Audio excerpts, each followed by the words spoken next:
Hello, my name is Incarnate.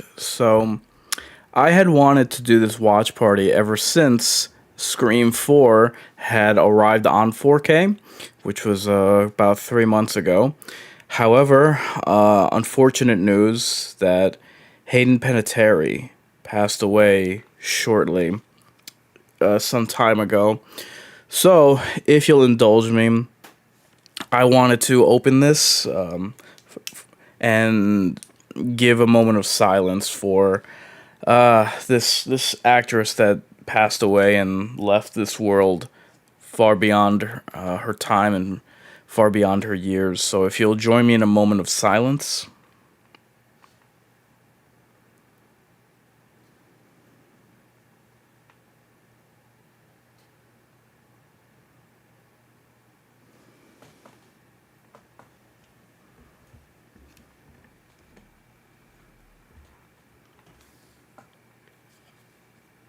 Okay.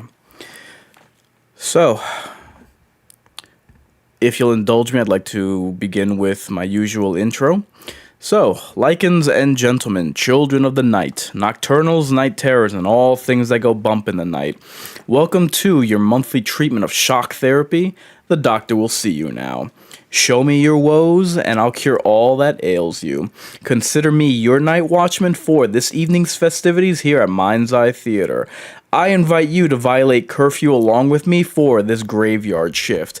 I am your horror host incarnate for this sold-out show. So, this happens to be the 103rd edition of the Mind's Eye Theater. In addition to that, like I said, I have been waiting to do this watch party for almost 3 months now. God, I can't believe it's been that much time, and hey, summer's coming to an end. So, the 4K release came for Scream 4, and before I get to that, eagle-eyed fans would note that this is actually my second Mind's Eye Theater for this flick, because YouTube censored the living hell out of the first one, so yeah, I'm gonna reboot my own watch party because I can do so. And this is one of those movies that I like to revisit every so often, and with good reason, because this is the 30th anniversary of Scream, and I still, even with Screams 5 through 7 releasing, it is the only good sequel in this franchise, and nothing has changed my mind. But to me, this is how you celebrate a 30th anniversary. In fact, when this movie released, it was the 15th anniversary of the franchise. So, wow, I can't believe it's been that long since this movie's initial release. And that it's been that long since the franchise first debuted. So, now that this movie is now available on 4K, that gives me an opportunity to return to the Dead giveaway. What's that, you might be asking? Well, it's actually very simple. I'm going to be doing a raffle and throughout the watch party, and the winner will receive the Scream 4 4K disc courtesy of me. Now, as far as film's ratings are concerned, we have the following options for your viewing displeasure. We have Bottom of the Barrel, Shallow Grave, and of course, High Stakes. So, it should be obvious which one I'm going for. I mean, like I said, this absolutely is the best of all of the Scream sequels. It's very unfortunate that it never got the well, only now has it gotten the recognition that I believe that it deserves. Just because it's crazy to think that people just kind of didn't give it its due upon release. People didn't appreciate it, which I always found baffling because I'm like, what am I missing? What is it that people don't like? And I always hate that about movies. Whenever people don't like it, but they can't articulate why that's the case, I think that's such a major problem. So as for me, I'm going with high stakes, just because of my affinity for this film, and we'll get into what specifics I enjoy about it throughout the watch. So, as previously mentioned, not only will I invite you to the YouTube chat to vote in the totem poll, but we have the dead giveaway. So, in addition, I will be hosting a raffle that I affectionately refer to as the dead giveaway, and the winner will receive a brand spanking new Scream 4 in 4K. So the contest rules are as follows. You must be a Mind's Eye Incarnate YouTube subscriber, because I ain't accepting no freeloaders up in this piece. And it's simple. For entry into the dead giveaway, you simply type !raffle into the YouTube chat. So once we wrap the film, once we wrap the watch party, I will declare a winner. So that's all, and you're in. The winner will be declared at random at the end of the stream, but I hope you're in this for the long haul, because this runtime clocks in at 1 hour 51 minutes. So, naturally, I invite you to stream the show along with me, queue it up on Paramount Plus, and let me take care of a couple of housekeeping items, which gives you time to get your popcorn and soda pop ready. So, now that Labor Day is around the corner and we're dreadfully back to school, I know, but it ain't all bad news, because I have sponsorships.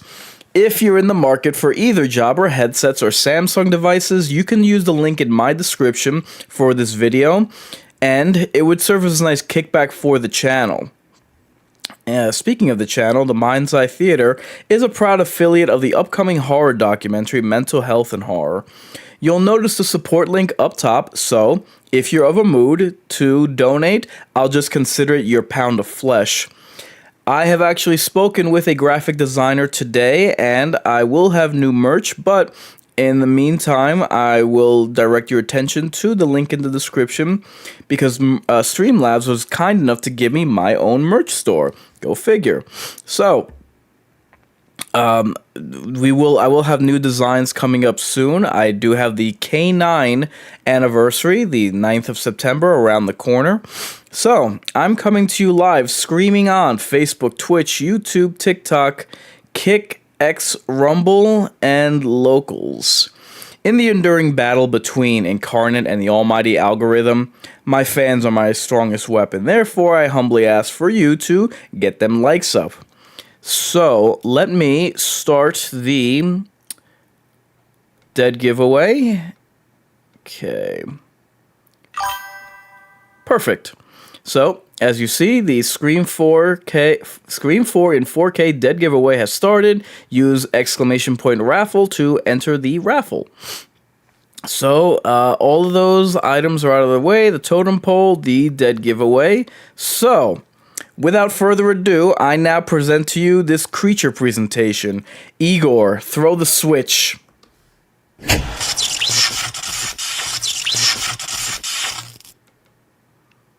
Okay, let's just make sure that everything is properly synced up, and that way we are good to go. And now. Oh god, it's Paramount Plus. Are they gonna have commercials? Let's see. No, just a loading wheel. Pfft. Ah, look at that.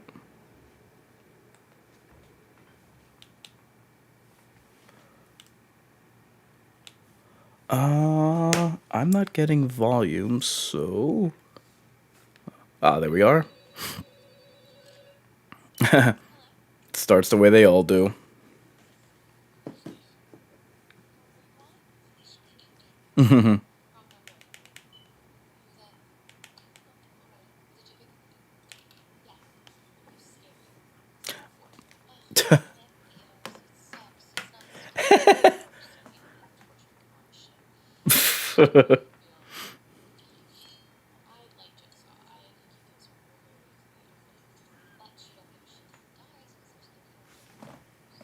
Character development.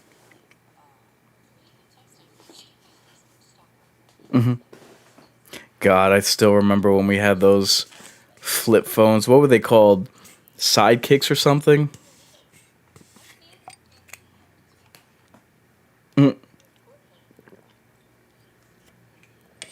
So, at 4 installments, this initially landmarked the Scream franchise as being one of the only four franchises to have both its main characters as well as its director, Wes Craven, return for all its sequels until the release of Scream 2022, which was Scream 5, which featured new directors as a result of Craven's death.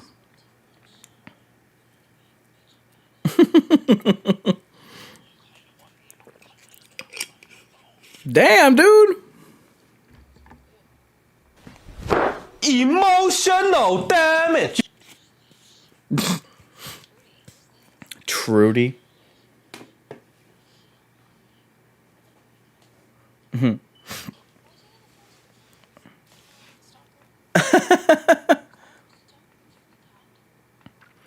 So this was the last film directed by Wes Craven before he passed away from brain cancer on August 30th, 2015, at the age of 76.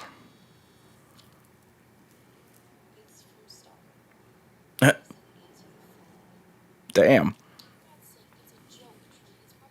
Trudy, I can't get over that name.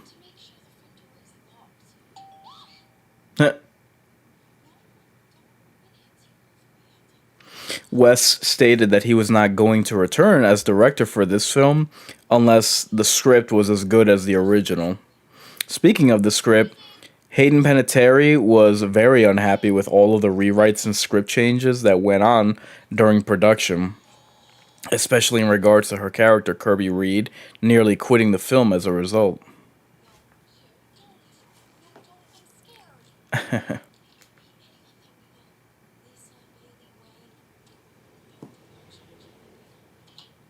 Really?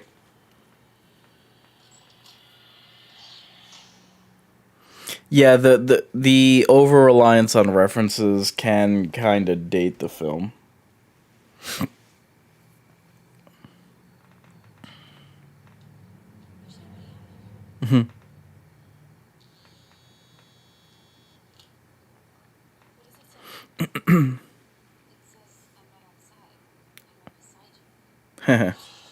Whoopsie. Jeez, that was instantaneous. Oh, you lied. And then he just dips. That blood's awfully chocolatey. What the hell's going on there?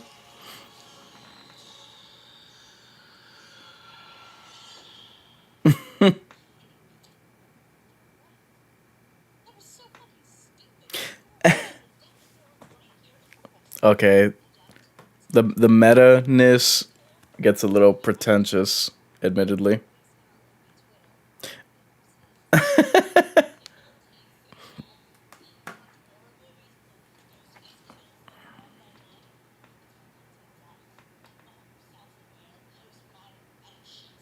Okay, that's a bit much.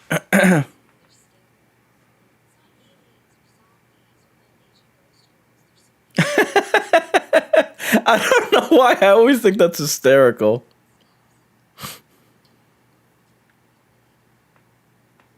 Mm.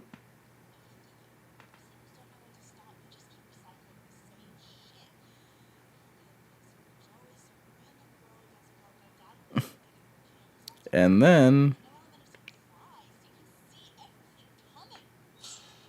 Jesus, that thing is huge. Mm. Ouchies. Oh my god.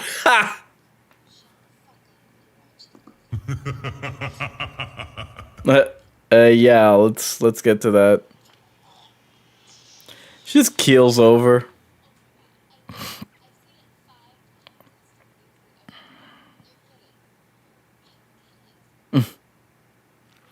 See, this opening might have been funny in the moment, but like it is a bit dated.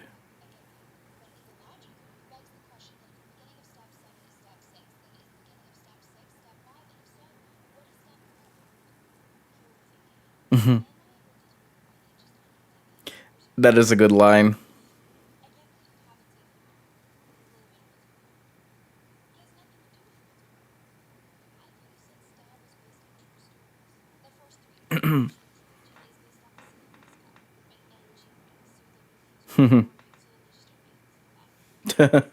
Of course. So that part, that mention about time travel, I mean, Wes Craven had the idea of time travel in dreams for A Nightmare on Elm Street for the Dream Master, but the studio rejected it for obvious reasons.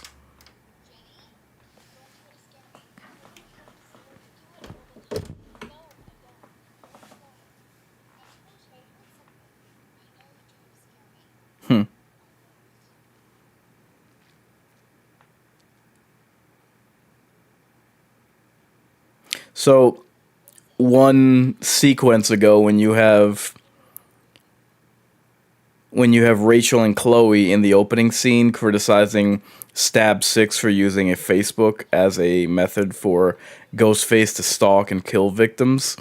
This is a nod to an abandoned idea of using Facebook as a way to communicate and taunt his victims in the original script. Uh-oh.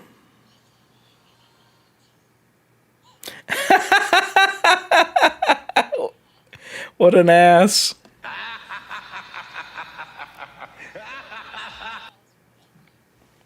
Every year. Well then.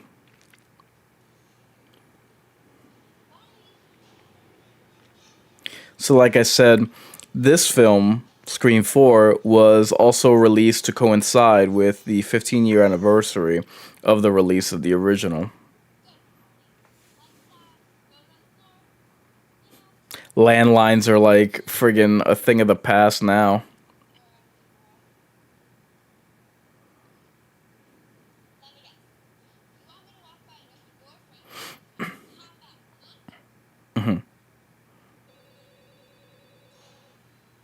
That was creepy. Uh-oh.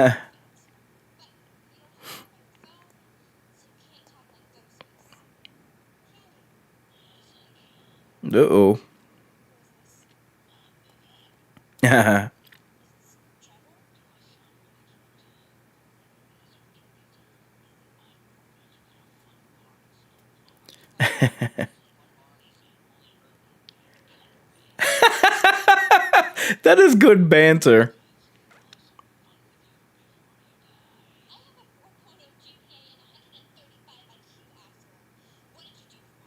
Mm.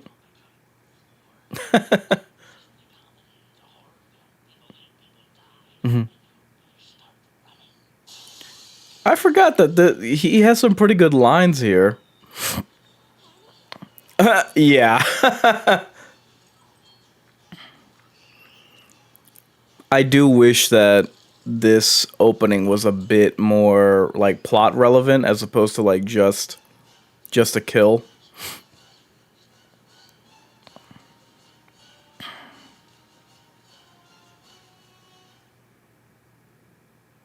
Which way did she go? Dummy. Ouch. She never stood a chance. I can still make it. Uh-huh. Yep. Crawl your little heart out.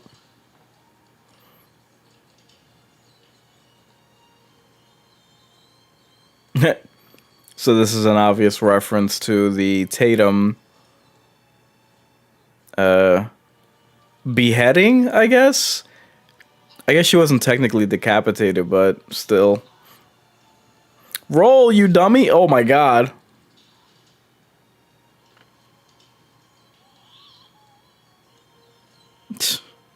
Quitter.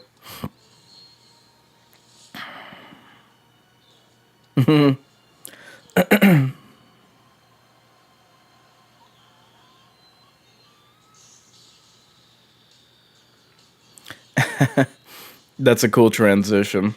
I'm not gonna lie. So they kind of went with like a more hip song than using what do you call it? They went for a much more hip version of this opening song as opposed to Red Right Hand.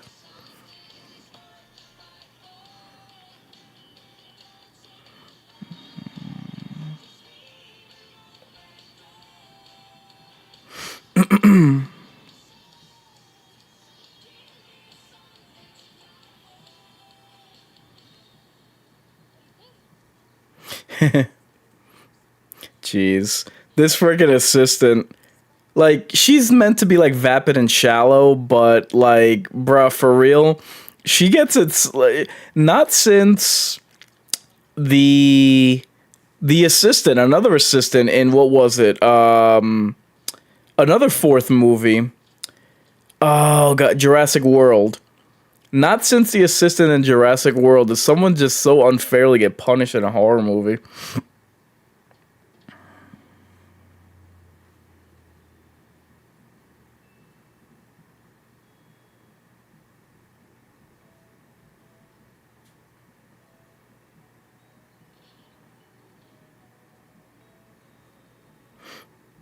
Ah, the happy couple. They were separated at the time of this movie. At the time of shooting, I think.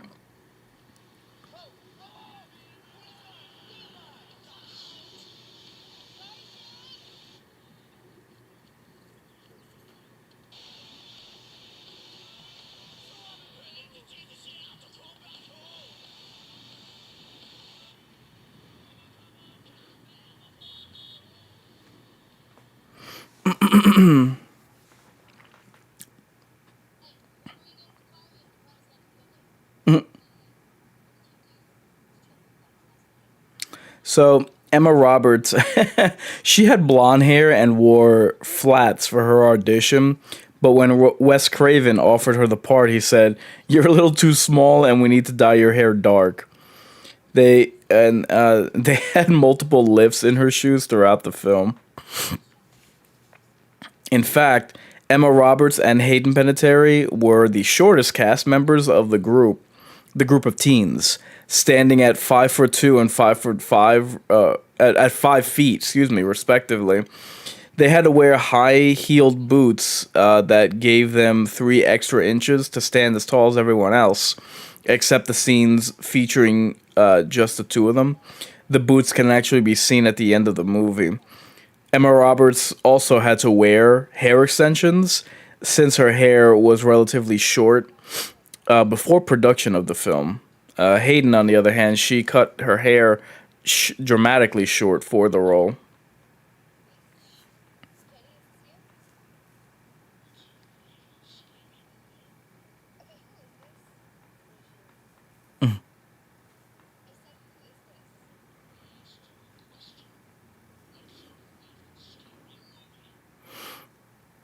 So, to make the acting more intense, Wes Craven didn't allow the actors and actresses to meet who was on the other end of the line when Ghostface contacted them. That was a pretty persistent, what do you call it? That was a pretty persistent gimmick throughout the entirety of the franchise.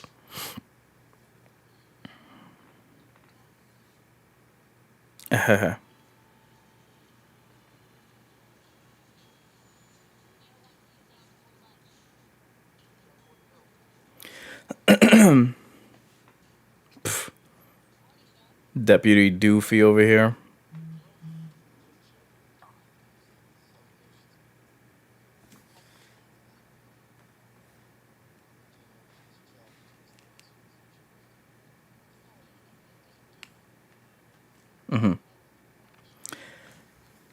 I thought that she was a likable character, this deputy.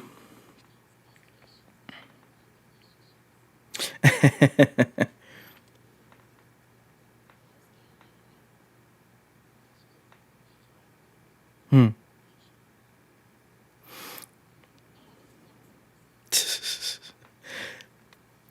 Like, it just goes to show how because spoiler alert, they bump her off in the sequel because they didn't know.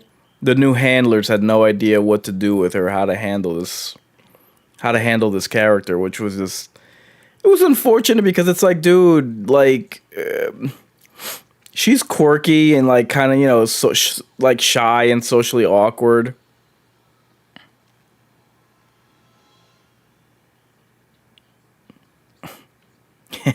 I did like this aspect how Gail is trying.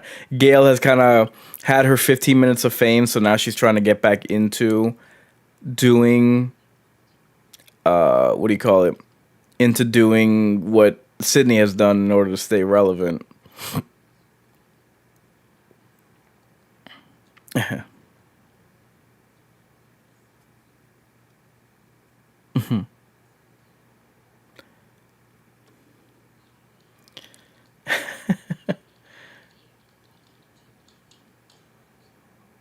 Typical career woman. Ah, the scene of the crime. So interestingly, Dewey's limp as a result of the stab wound in the first film, and it had shown to be quite prominent in the sequels, was no longer present, though not explained on screen. The script dismisses it quickly with like some screen direction note that his limp is nearly non-existent and he goes years of physical therapy.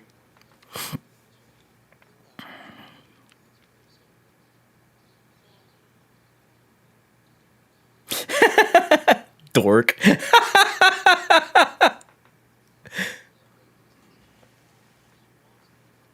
That guy on the right was just really annoying and worthless. The guy with the head camera was a little bit more, I don't know, he had more of a presence and was more funny.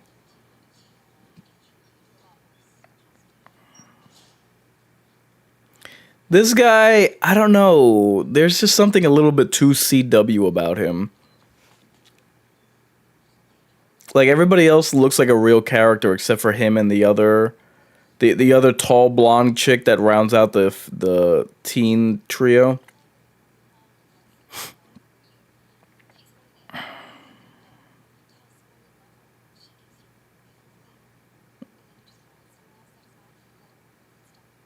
Mhm. God. Denied live. Yeah, that was really stupid.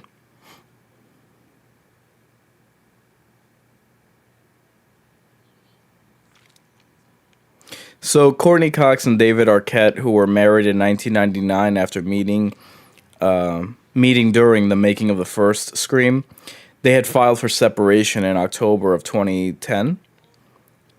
Although there was slight tension on the set, they were said to have remained professional and respectful of each other, and they would later divorce in May of 2012. Look how sour Gail looks.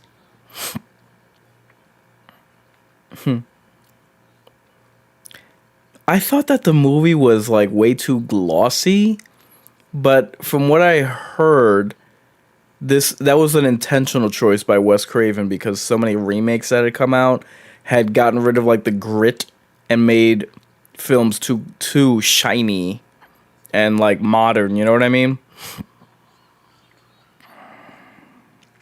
So, speaking of October 2010, this movie was originally planned for a release date of that month and year,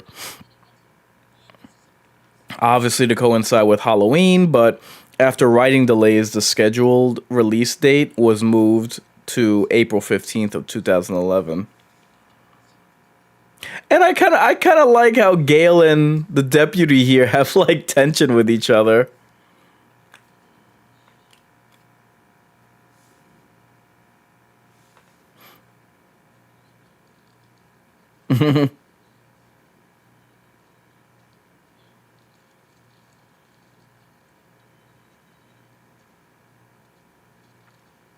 And who?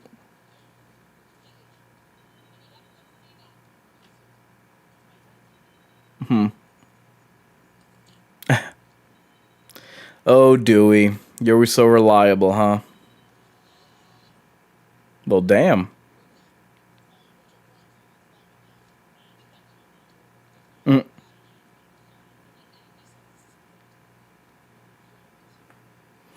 Well, book tour's over.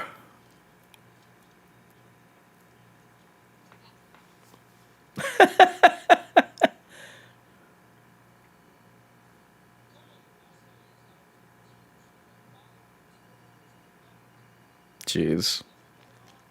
I was in high school, like, right at the point where people started having, right at the cusp where people would have cell phones. Stupid.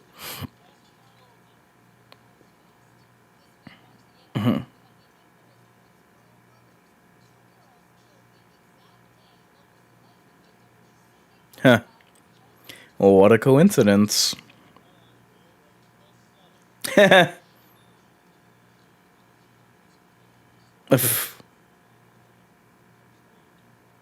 First lady, really?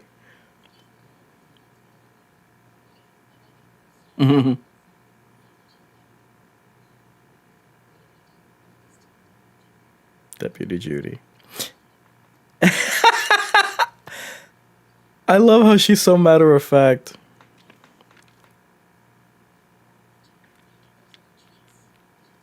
Hmm.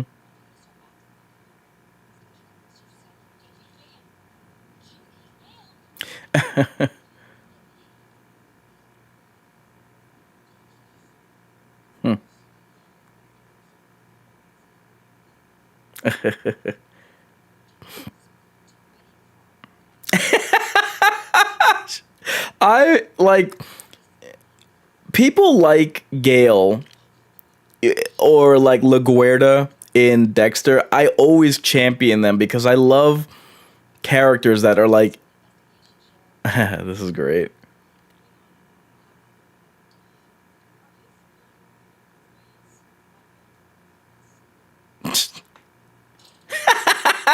Anyway, I've always loved like these antagonistic characters, and like the first season of Chucky was that blonde, you know, high school royalty chick, the like LaGuardia from Dexter, Gale here.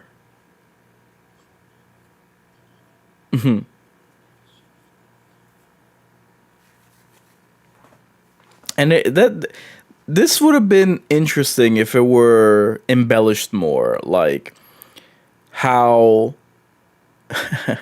Dewey, if it was like better, more embellished if Dewey and Gale were like opposed with each other because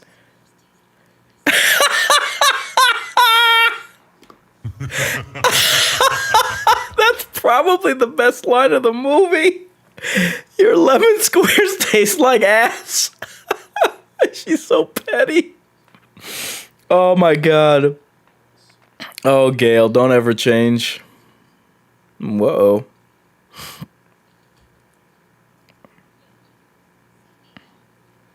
It would have been like this would have brought the or delivered the message that this was like a new generation of Scream characters if they were rounded out by the brunette here. Because, you know, Kirby is a favorite, and the cousin in the middle there, the cousin in the middle there, they all have like, you know, characters and arcs, but it it would have been better if the brunette, you know, had more of an identity and agency within the movie.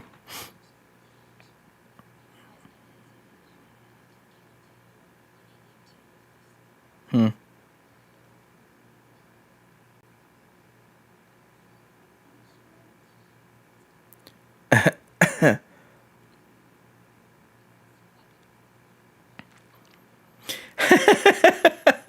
For the short time that she's in this movie, spoiler, I guess.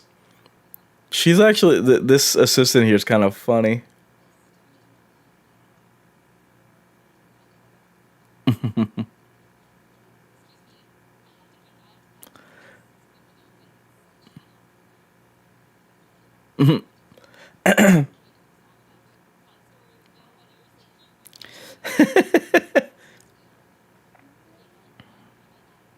Ouch.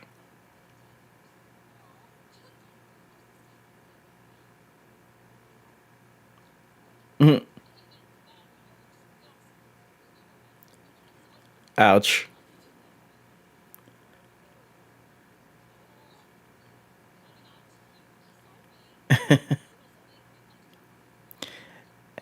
And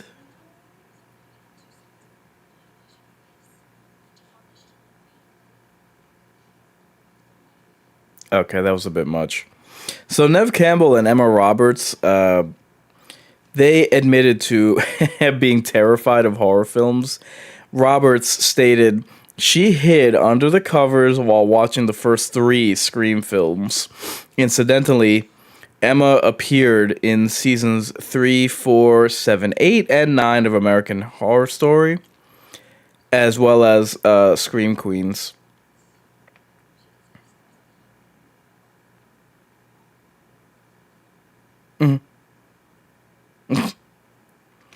I always felt that, like, I don't know, uh, why would they have the inclusion of Sydney's mother's sister and, like, not do anything with it? You know what I mean? I always thought that that was strange. So anyway, Emma Robert, yeah, like I said, Emma Roberts appeared in Scream Queens. So Nev Campbell stated a while back that she can't watch the films because she doesn't like to be scared.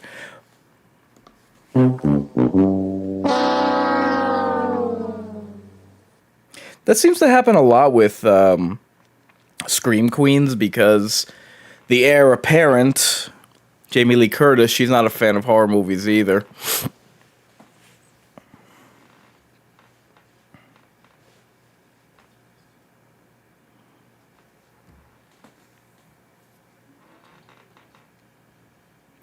There's always been such a beauty in the simplicity of women like Nev Campbell or Sandra Bullock or Jennifer Aniston. You know what I mean?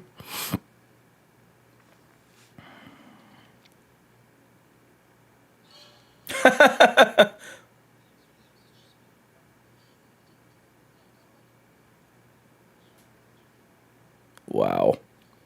That guy's so cringe.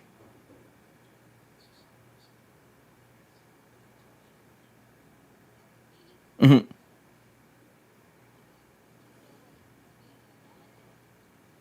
Hmm.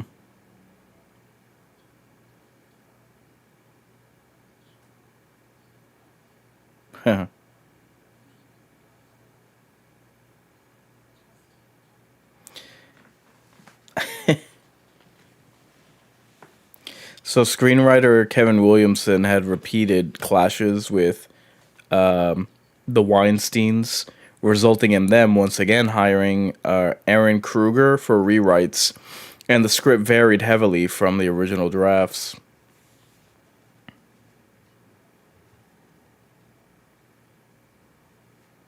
Mhm.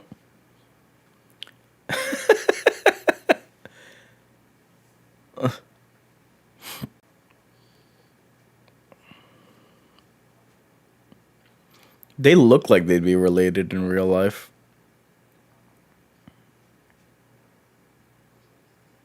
Hmm.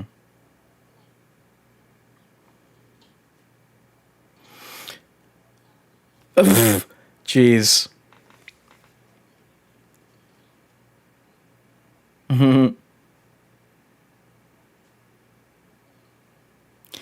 This I thought was an unnecessary red herring.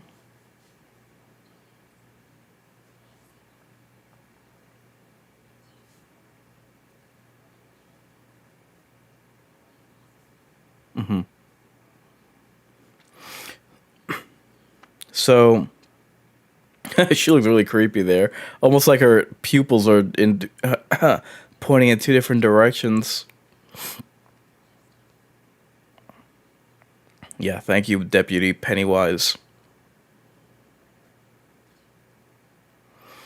So, as seen in the gag reel, there was an ongoing prank on set where somebody dressed in the Ghostface mask, they would jump out and scare an actor or actress at a time when Ghostface wasn't scripted to appear. So, for example, an actor or actress would open a door expecting no one to be behind it, and lo and behold, instead, somebody in the mask would jump out.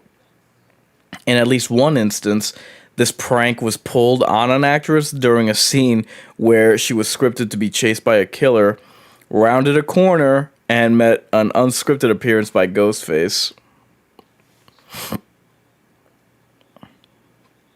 Oh, God.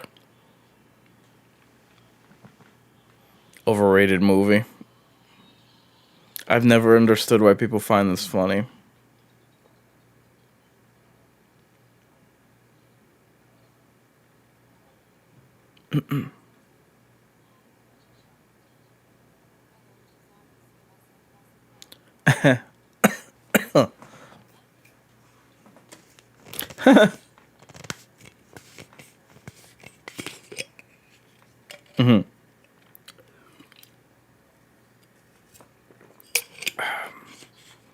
Yeah, the suburbs can be pretty creepy, especially when poorly lit. I don't understand why they're designed that way. Oh, Lord.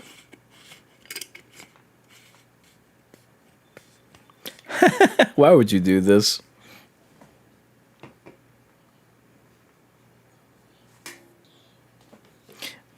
Lady, just got the ghost face. Yeah, for real.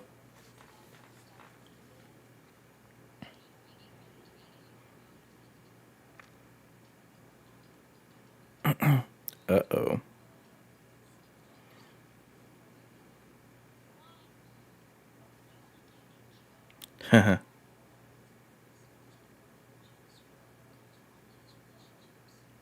Ooh, that's cold.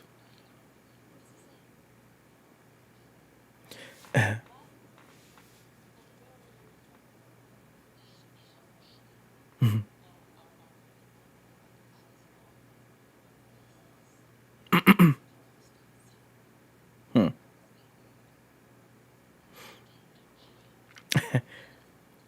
This part gets funny.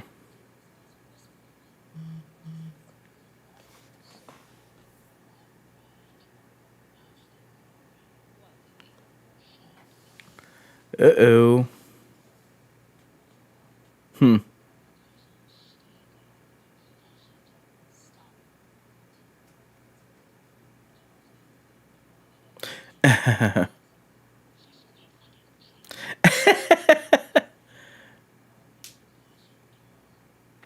This was a good bait and switch.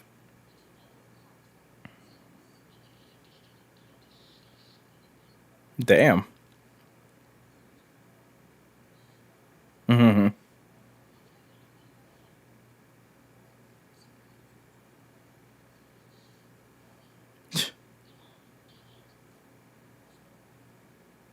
Hmm.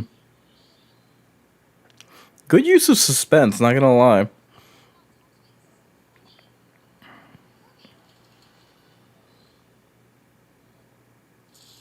Hmm.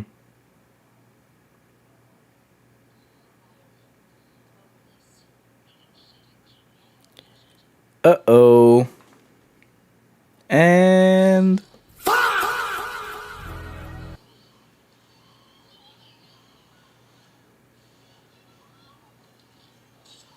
Oh my god. Yeah, this was pretty brutal. Especially when Sid runs in there.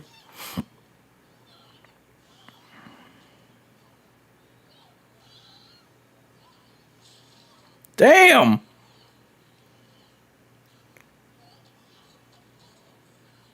And I don't think up until this point you had seen, like, a homicide like this where it's like, you're seeing it from a distance and you can't help.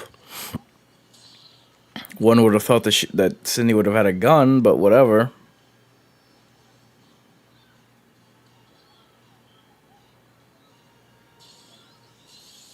Damn! That is brutal. Oh, really? Jeez, Ghostface is a dick.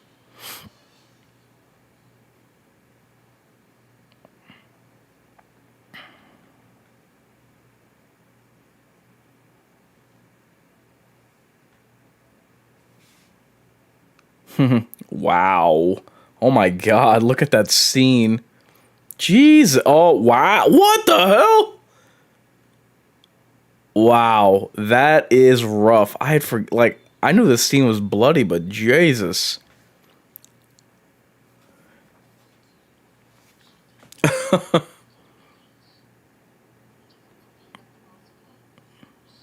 Mm-hmm.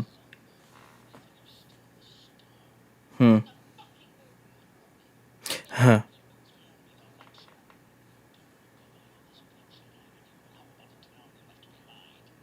Hmm.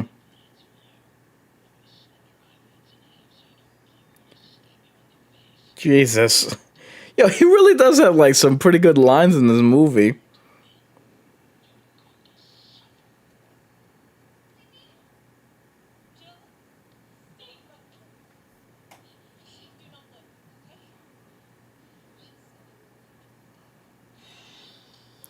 Oops. Damn. Ouch.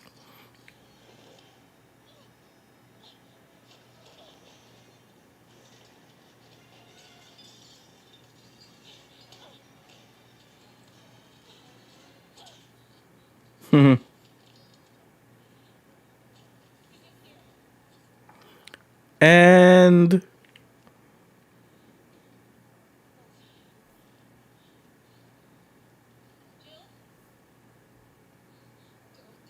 hmm. She's like, nah, son. Keep away. Hmm. Suspicious.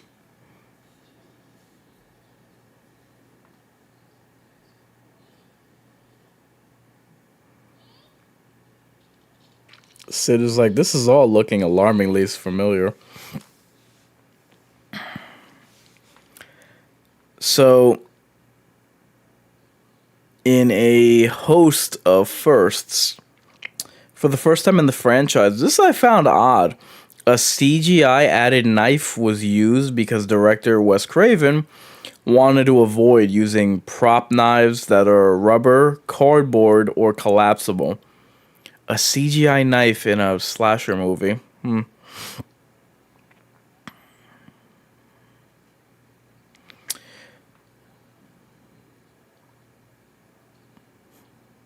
Hmm.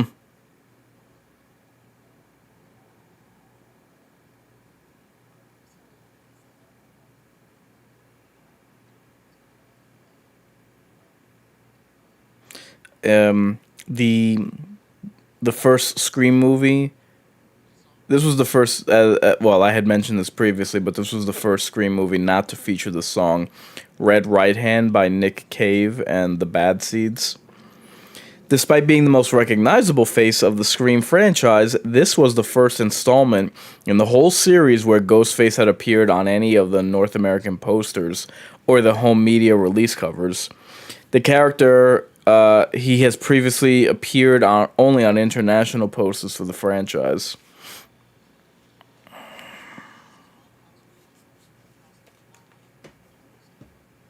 Hmm.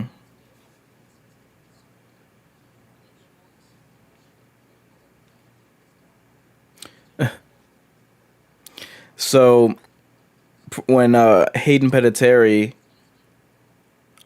on her first take of the scene where she opened the closet door, she was having, hold on.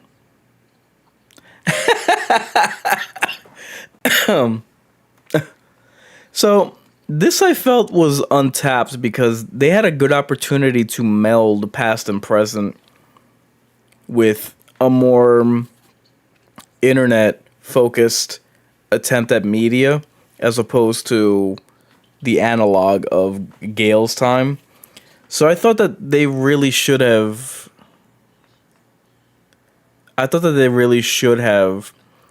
done like investigative work and have that pay off by actually saving one of the cast members.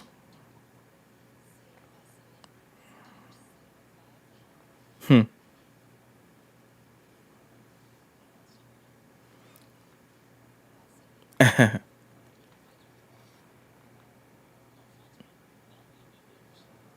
Hmm.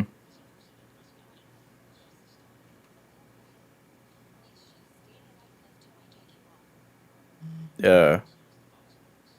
Ouch.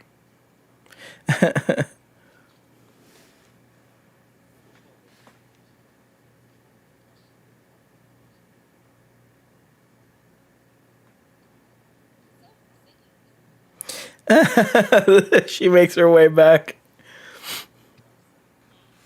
So, like I was saying, Wes Craven pranked Hayden Panettiere on the first take of the scene where she opened the closet door by having a crew member pop out in the Ghostface costume. I screamed at the top of my lungs, she added.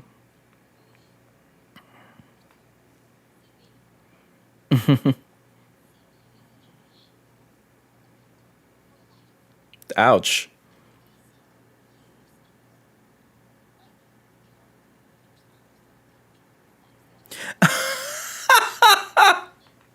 Oh my god.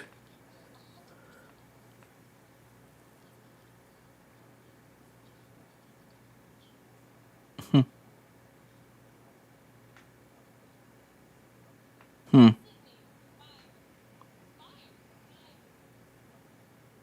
Well,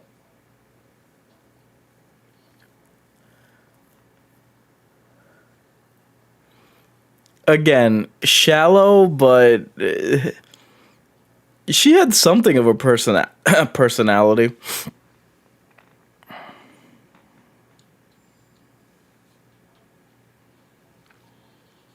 This part's funny.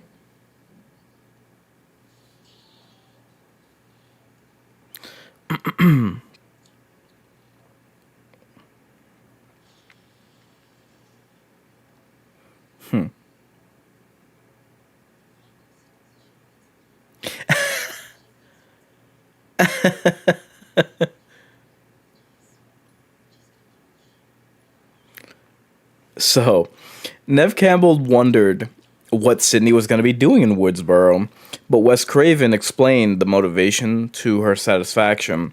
Quote, "We had many of those moments over the years, haven't we, Wes, where you just say, 'Trust me,' and you always end up being right," she stated. I'm really glad that he was able to have that relationship with yet another Scream Queen. I'm of course referring to uh-oh. I'm of course referring to Heather Langenkamp from A Nightmare on Elm Street.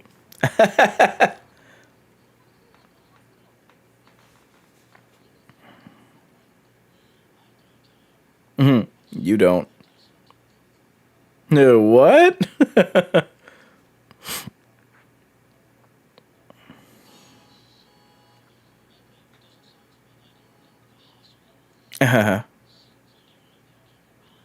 All alone.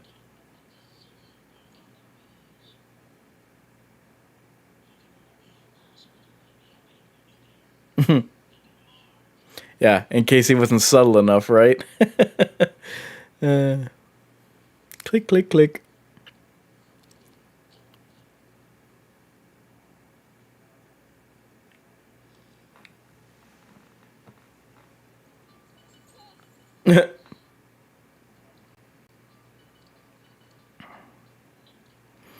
So Nev Campbell complimented Hayden Panettiere and Emma Roberts for coming into the production with great energy, enthusiasm, and the attitude. She said, "You guys were a similar age that we were when we started, and it was so fun to see how you guys bonded like we did." She stated.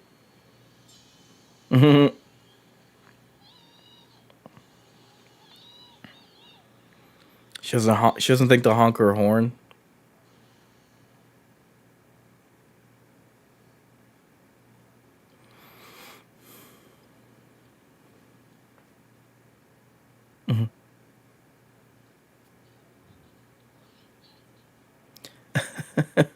Well, don't just sit there.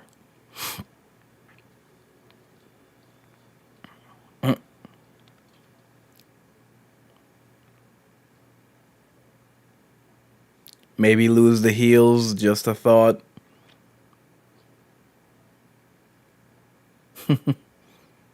Yeah, 4 years later, Jurassic World would come out, and you would have that secretary who's like babysitting. What's her name? She cannot stop screwing up.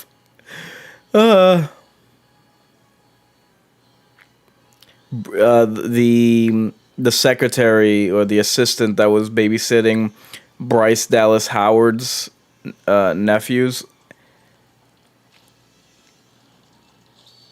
Whoopsie.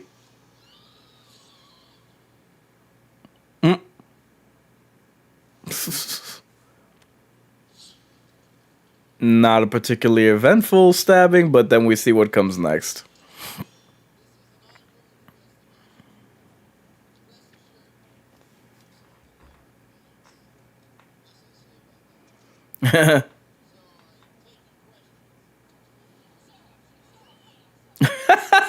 Really?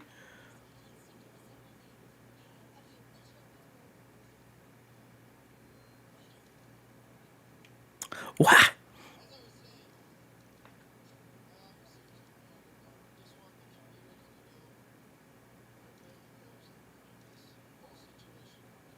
You don't say. And damn.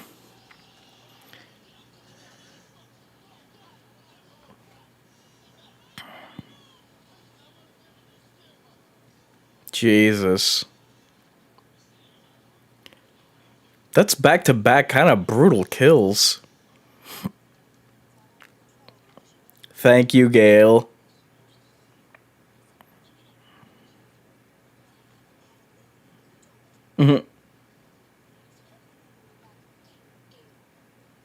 Jesus. Oh my god. Oh, Gail, don't ever change. Not that you would or have the capacity to.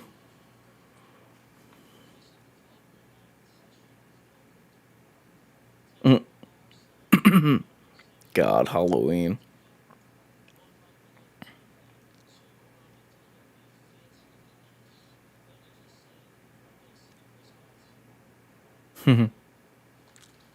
See, I really felt that this scene in the movie should have been more, again, more embellished, so that they are actually figuring things out and cluing.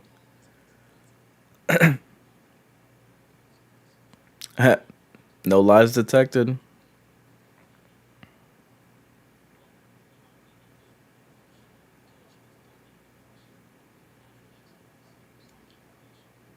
Hmm.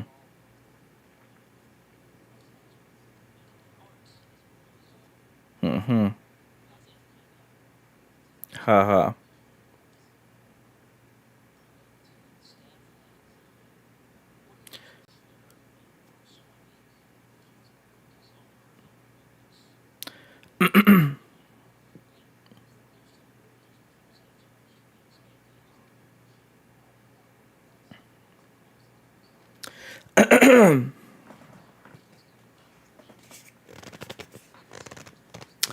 I Yeah, in all honesty, Scream has always played kind of fast and loose with its rules.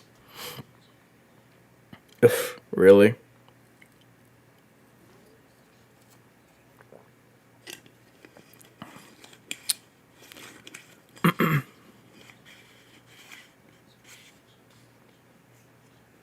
Hmm. There we go.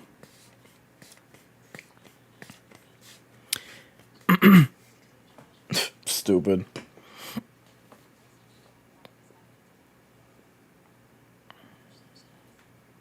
Hmm.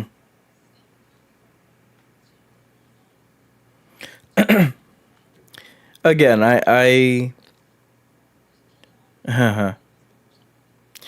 like these two teenagers kind of came off like douchey, and it's like easy to dismiss them.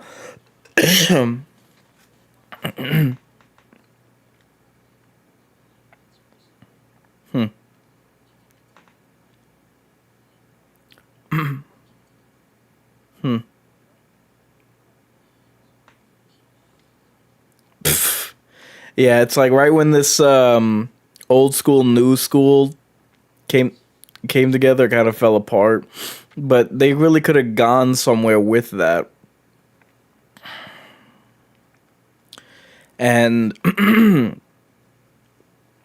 they tried with this movie. They tried to bring a new generation into the Scream movies, and I got to give them credit because a lot of times, oh my god, they try that so many times. The Mummy, Indiana Jones, they try to pass off a popular franchise to a new generation, and they got pretty close with this one.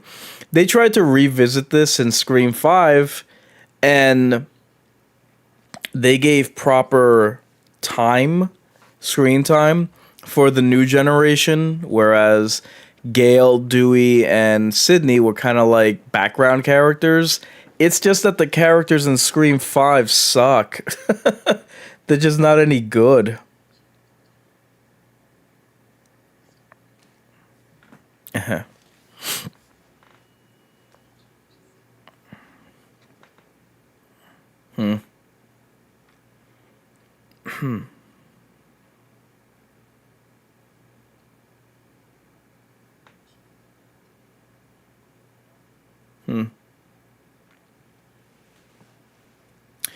I genuinely feel that there is, I don't want to say plenty, but there is like one last good hurrah in Scream, but it would require Cindy getting bumped off. But unfortunately, the time to do that would have been Scream 5 if it was any good.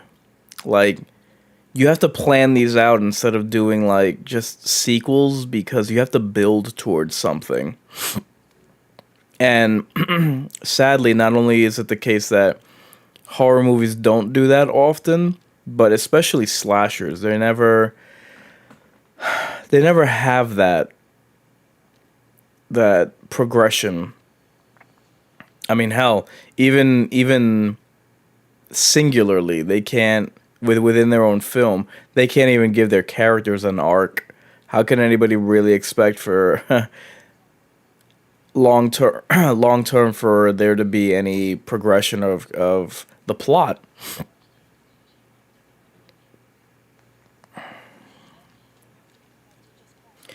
So the film is critical of horror remakes and the so-called torture porn horror. Interestingly, Wes Craven previously produced a handful of remakes of classic horror films, including Carnival of Souls, The Hills Have Eyes, The Last House on the Left, the latter two being remakes of films that he directed. So it just goes to show how much of a far cry the fifth Scream was. That, I mean, it instead became propaganda for requels. Jordan Peele and Ryan Johnson. Oh, damn. Right there, you see friggin' a dummy of Tatum stuck in a pet door. A moment that is also echoed by the movie's opening scene. So here it's visible at the Stabathon. And you'll even have some audience members dressed as Dewey and Gale. Yeah, I felt like this cornfield or silo, that they should have gotten more mileage out of this setting because it's a horror, it's a slasher movie, and part of the removal of safety is to be away from. There's a it's so stupid. The fact that they were away from their parents and away from teachers and away from the cops and away from safety. Like, I realize that, people are getting skewered even when they're around these authority figures, but when you remove even that, they should be even more peril. So they should have gotten more mileage out of this scene in the movie, I felt.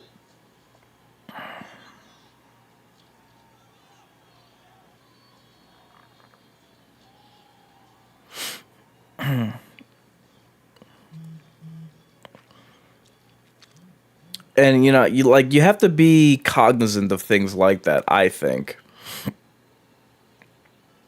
But I do I do like the idea of Gale going rogue.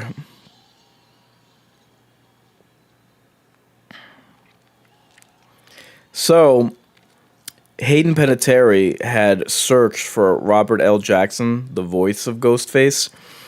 She searched for him every day, including the days where he was listed on the call sheet, but she never found him in person.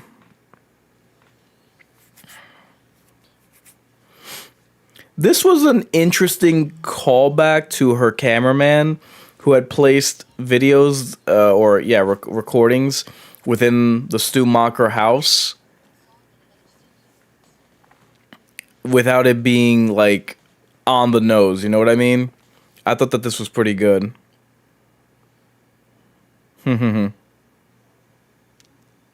See, I just wish that this worked in reverse. Because here it's Ghostface stumbling onto her plans, and I just wish that she had used her investigative. She had used her investigative skills to get the drop on him to prevent someone's, like, Hayden or Kirby's potential murder.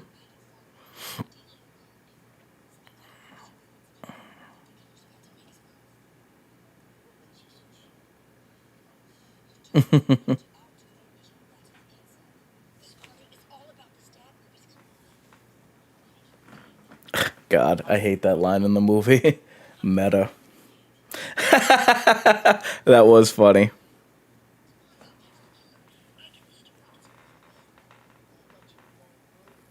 Oh, in your face.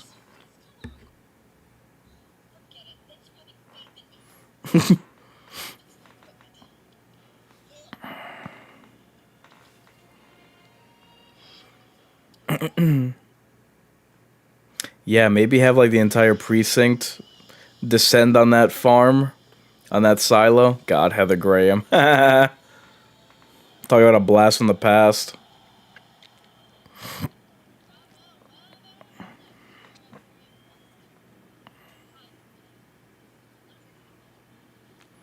The thought that Kirby would have any attraction to him is just mind boggling. And these are horror fans, so they should have seen this movie plenty of times to know that they're not going to get with any of the nudity that they're after. Oop, oop. That's one camera down.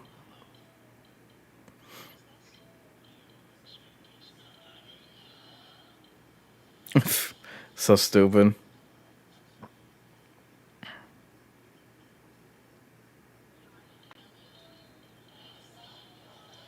Wow. Yeah,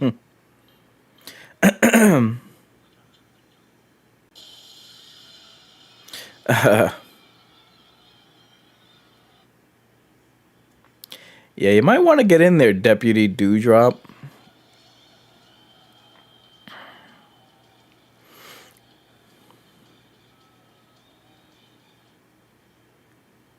Yeah, I just felt like this was a much excuse me.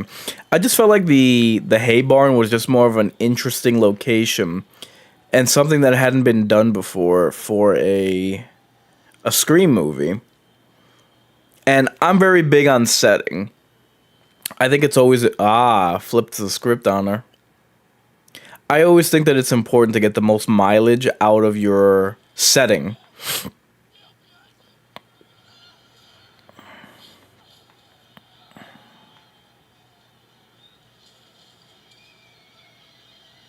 You're it. Really?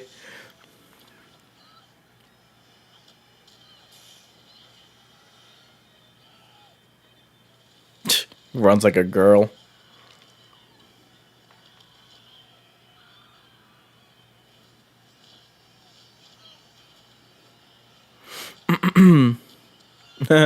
Time for your close up.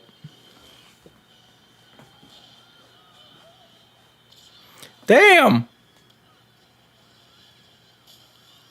Ouch. Wow, hey, Dewdrop, you are a terrible shot. Fool.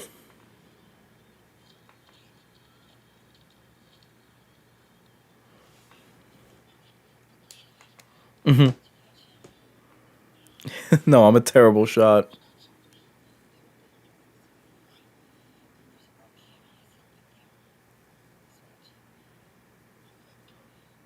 Hmm.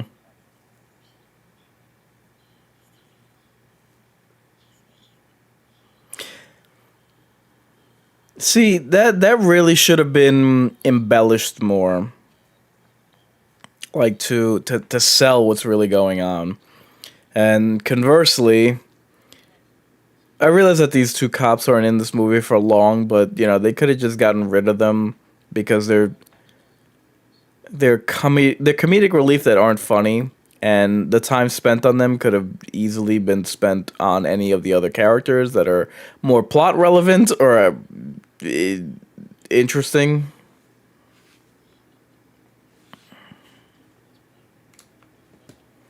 Whoa, cardinal rule. Uh huh. No, fatty.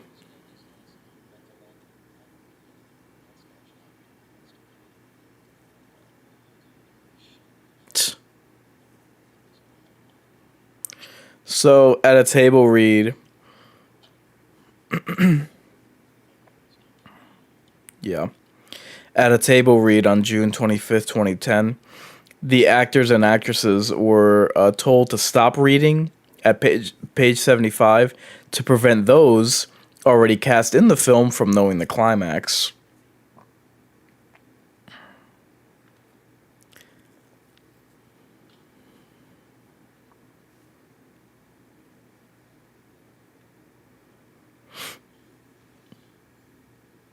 God, like that's one thing about the suburbs. I could never have a house like that where basically my walls are just glass doors or glass windows. Like the entirety of the wall is just that. Like, yo, miss me with that.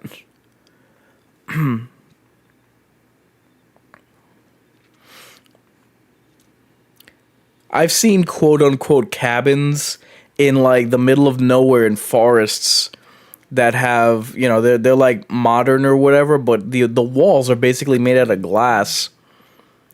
It's like, nah, dude, that's creepy as all hell.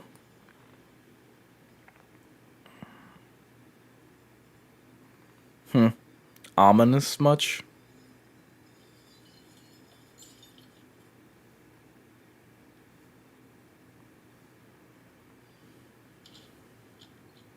Uh-huh. Jeez, like, well, how could you have a car? I mean, it's car. How could you have a door like that and not have a curtain? Really?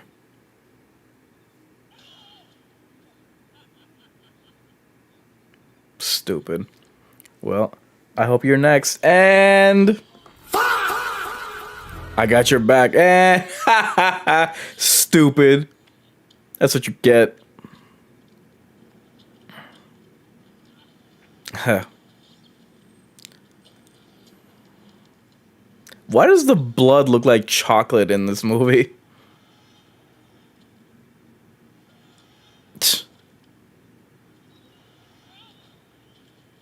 God, this guy, his arms have like no musculature to them. And here's another corny line.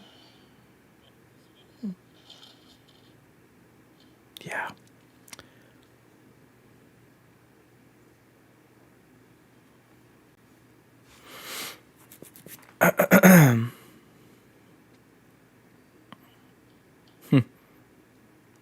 She has like a sixth sense about these things now. And I also liked that they brought it back.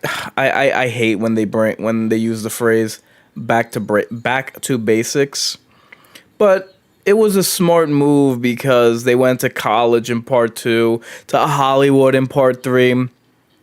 I just feel like you can't tell a Scream movie outside of Woodsboro, and when they would try to go to New York for some stupid reason, it was just so pointless, man. I didn't like that as a setting at all.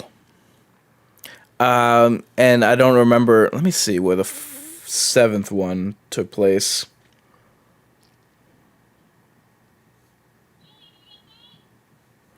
Let me see if it is Woodsboro. Takes.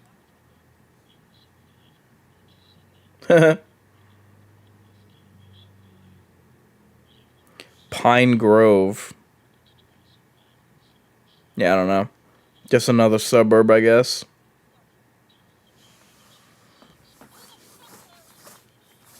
Potty Mouth.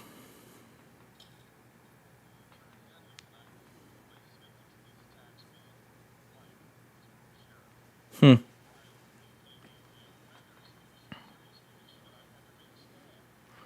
Critical, one might say.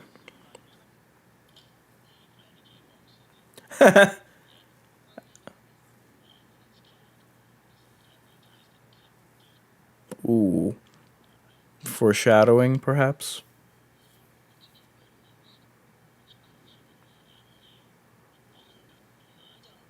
Hmm.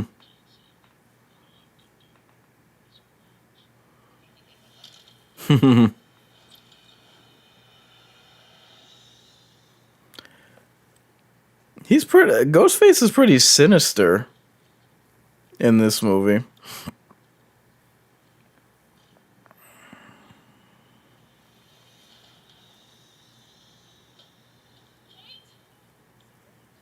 Hmm.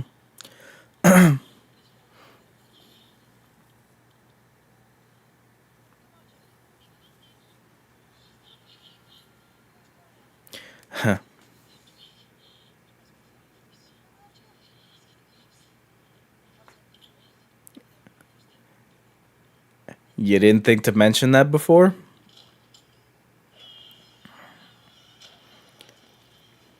That was a good scare. Whoops.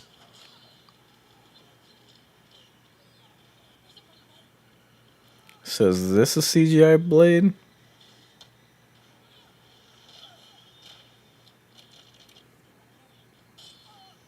Damn.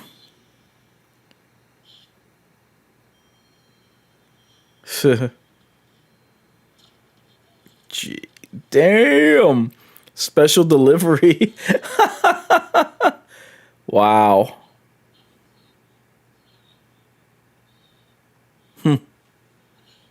Well, I'll leave you to it and leave you right here.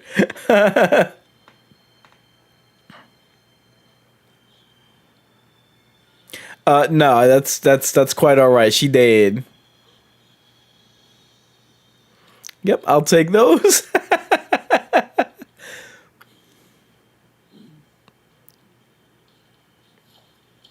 Does nobody have a cell phone that like works? Oh Jesus.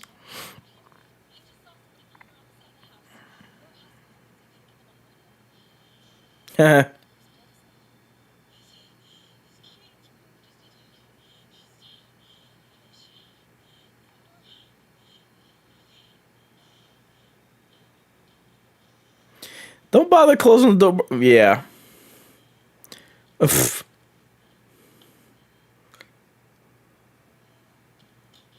So are there just like four cops on the duty for this entire town?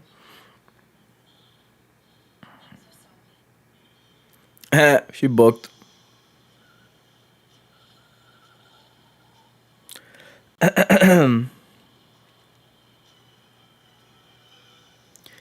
Maybe tell the cop where you're going, because, you know, guns. Hmm. That's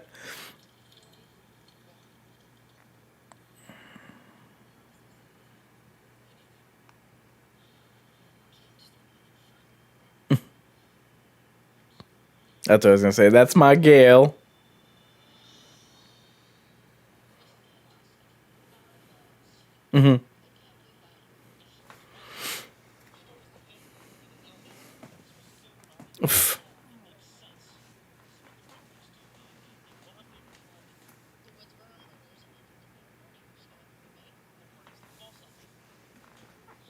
No need for a false ending, though.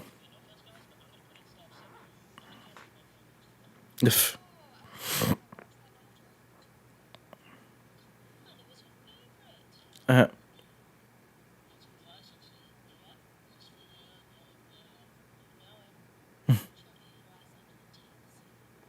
oh, God.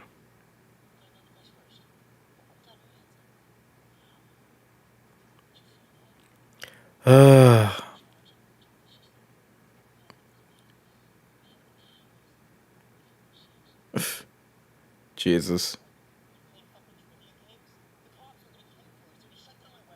Mm.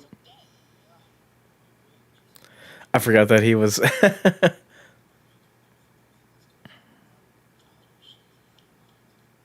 Mhm.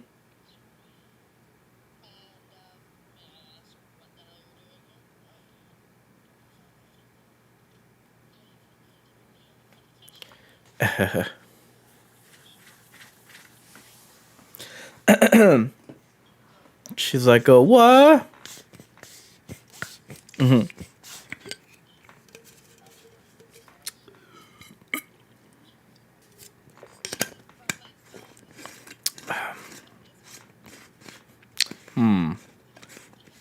Suspicious much?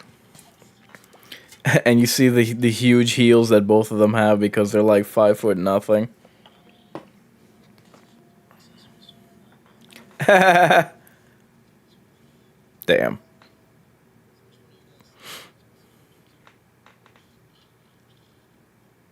She's like, bitch, please. Matter of fact, Bitch, please. How much we gonna rock? Then we gonna roll. Then we let it pop. Don't let it go. X gon' give it to you.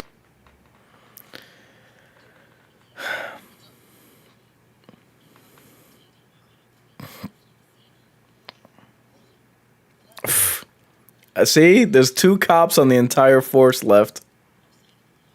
I get that it's a horror movie, but it's just like.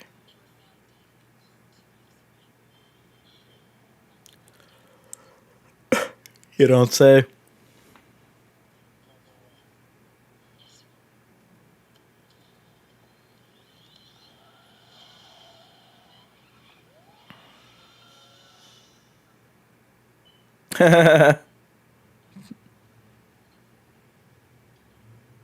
God. This scene is so laughably not believable.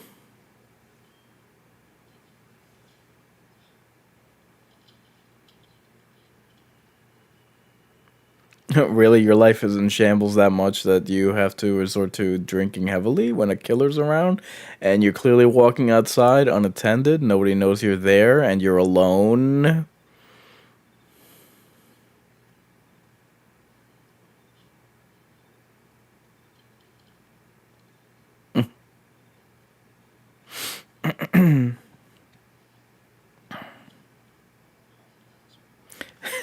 Hall pass.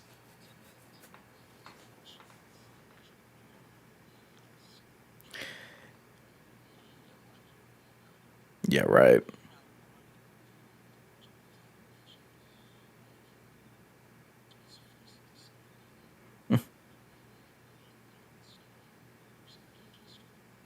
This guy's such.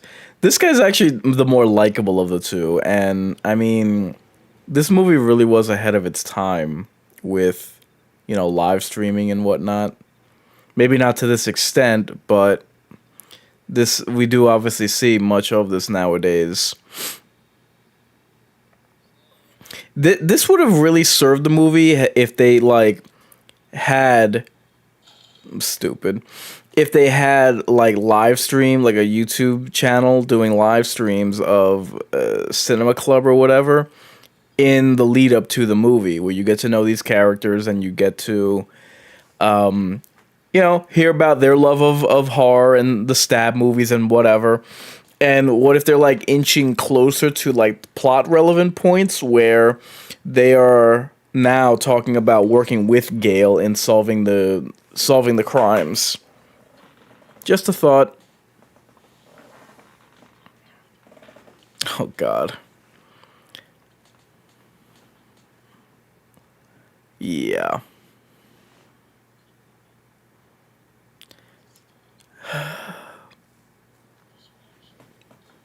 This is so insulting to women whenever they do this nonsense where a guy, a geek of all people, is just too.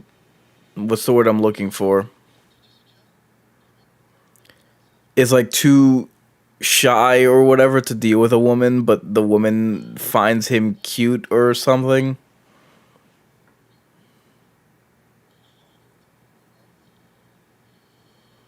God, he looks like Elijah Wood.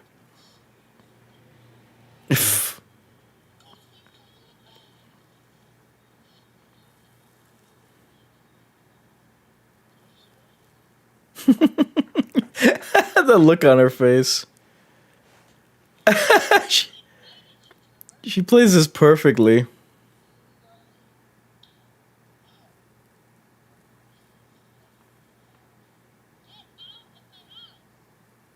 Mhm.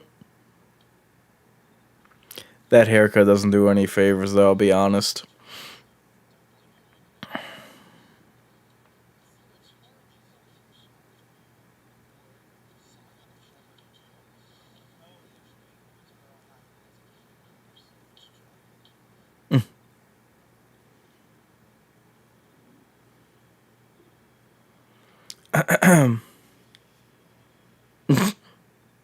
It's all over the place.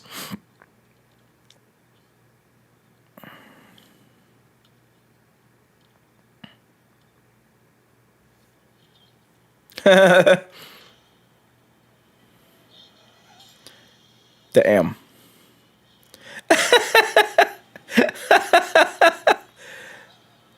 Uff.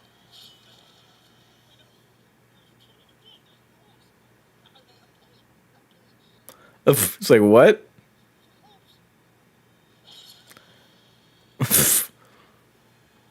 Damn. Well, pegged you first, kiddo.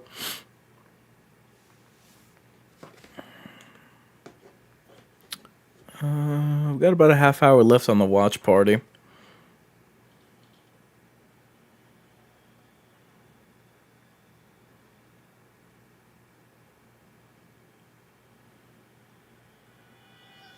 Hmm. Hmm.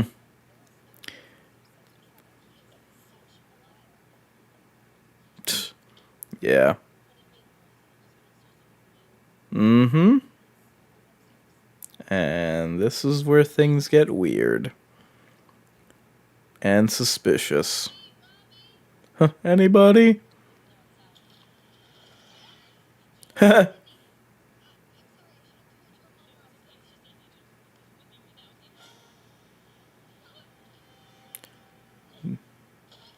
Damn.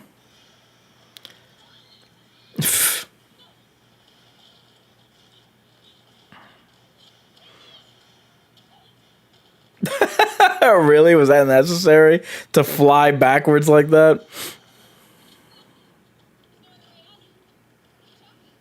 Mm.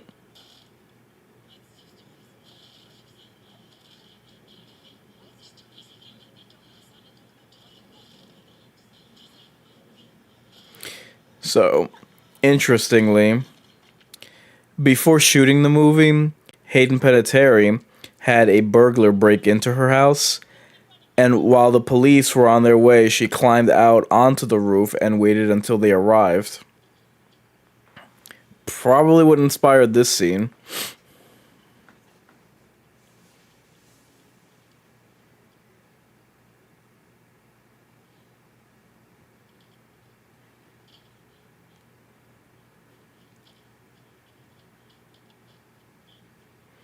So, interestingly, this movie was only it was shot in over a period of 60 days. Oh, damn, clothesline. Whoopsie.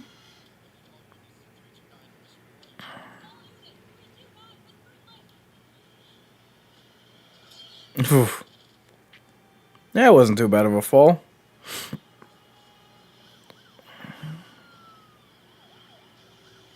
Ugh, that lens flare is annoying.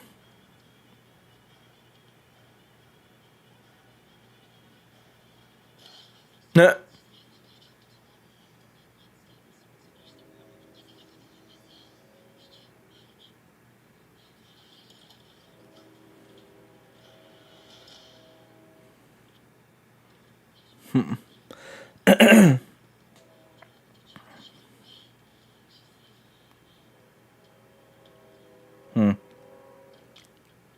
Yeah, now is definitely the time where everyone is suspicious. Huh.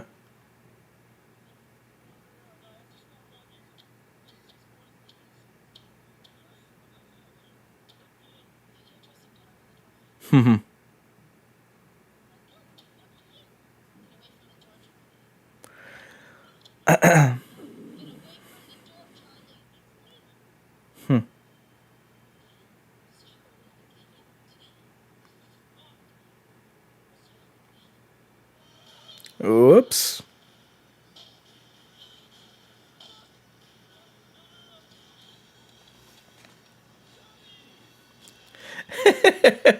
What a sissy.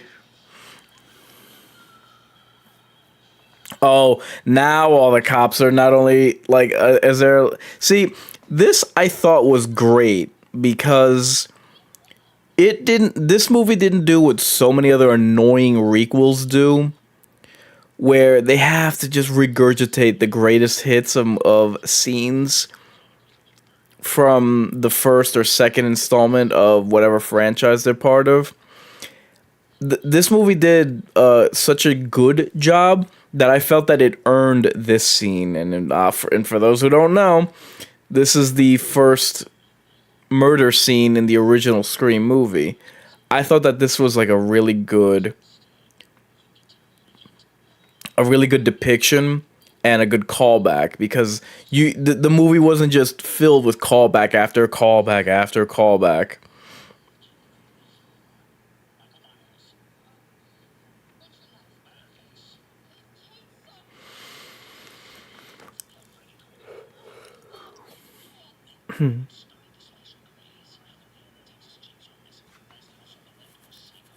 Peeping Tom.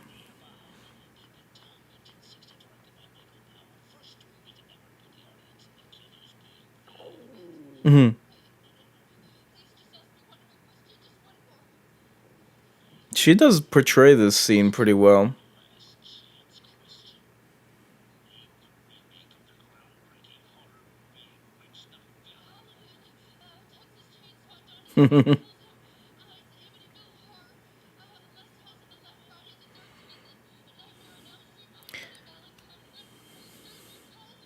Jesus, she really ran through every single freaking remake there had been up until this point. We didn't stop getting annoying remakes.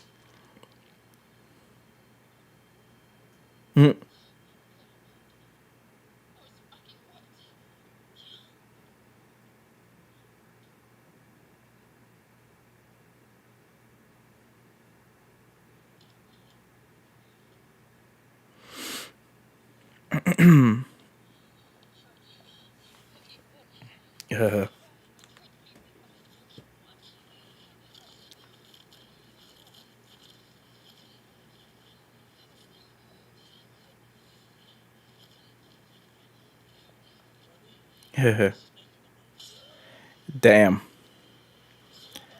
And she's so thin that freaking Jesus.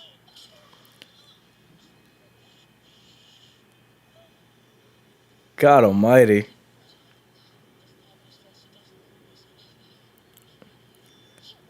Ouch.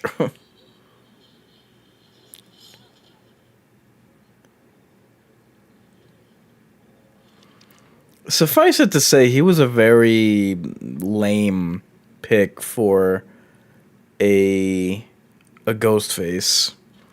Like he fails on multiple levels and he looks so frail.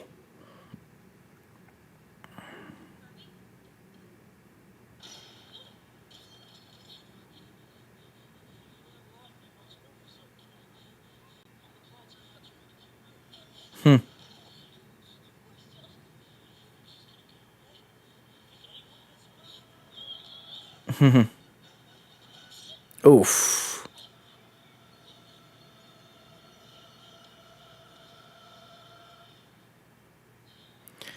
Damn.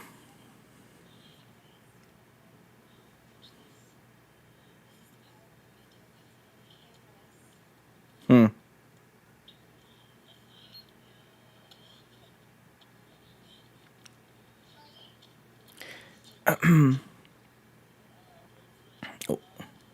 Wasn't the front door open?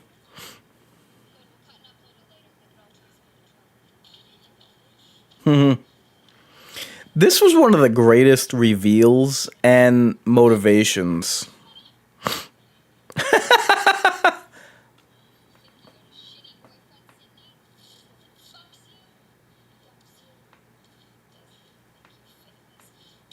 Ouch.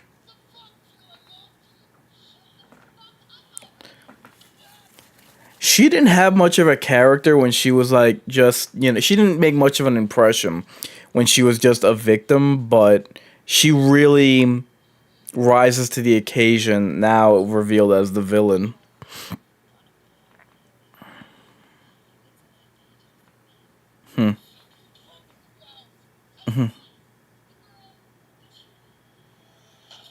Damn.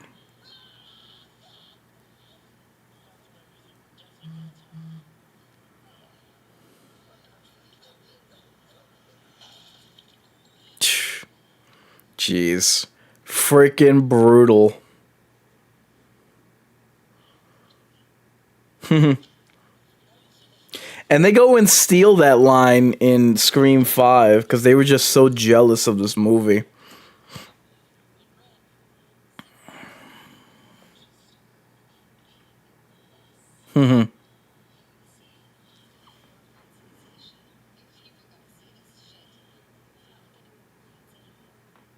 Huh.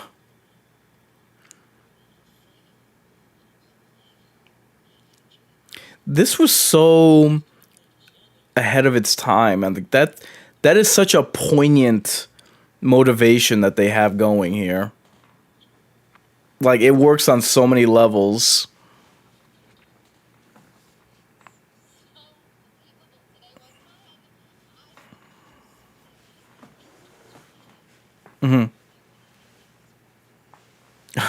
She just looks so twisted.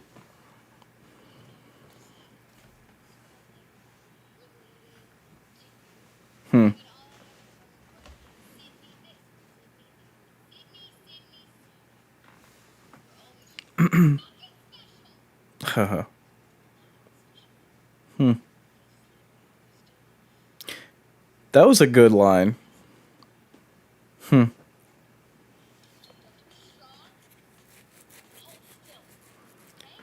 Again, she really comes into her own here.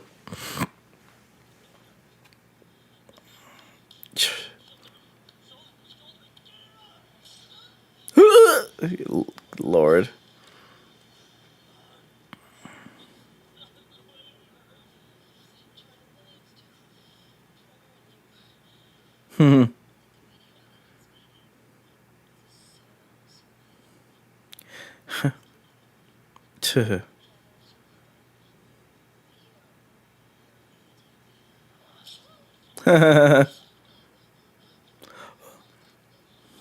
Oh, he died as he lived, a runt.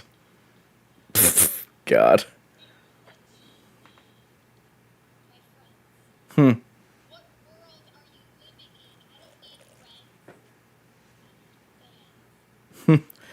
Great line.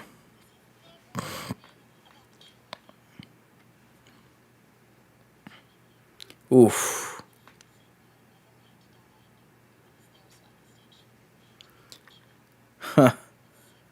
Yeah, that's plenty sick.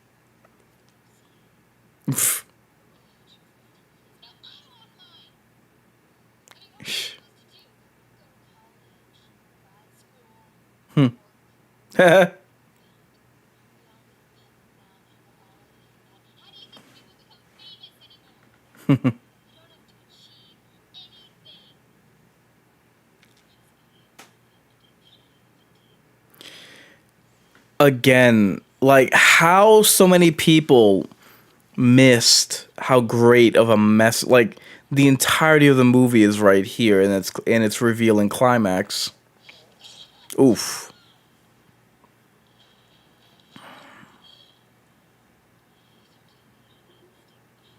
Another good line.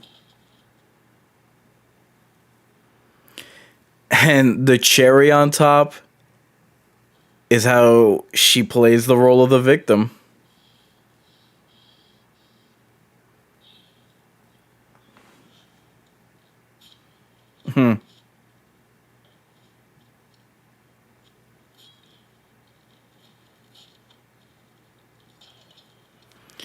And here she sets it all up perfectly.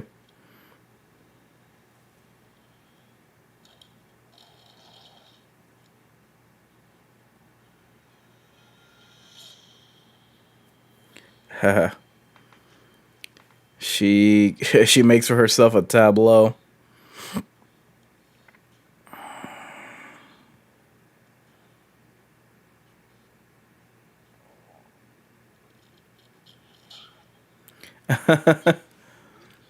Oh, but it only gets better from here.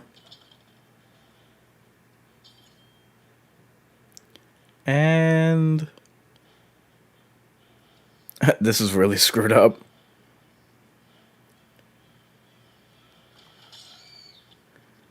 If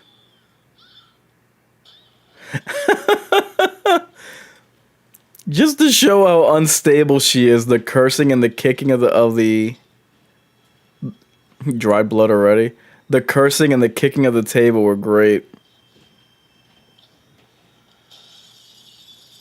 Oh my god.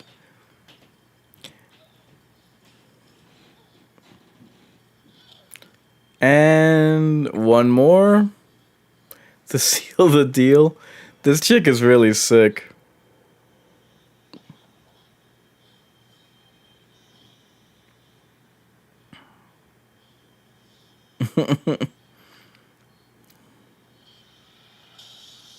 Wow. This in and of itself is like a bit of a mini horror movie just because it just shows how twisted her mind is. Again, you would never get this with any other Scream villain, and you haven't. Perfect.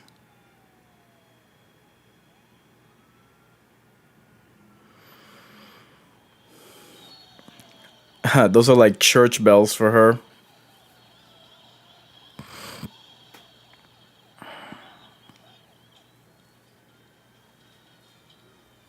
Yep, take it all in.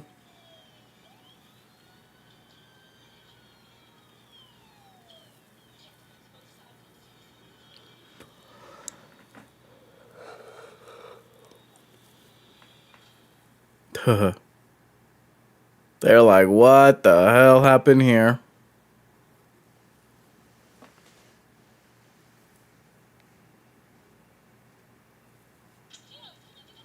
Yep. Exactly what she wanted.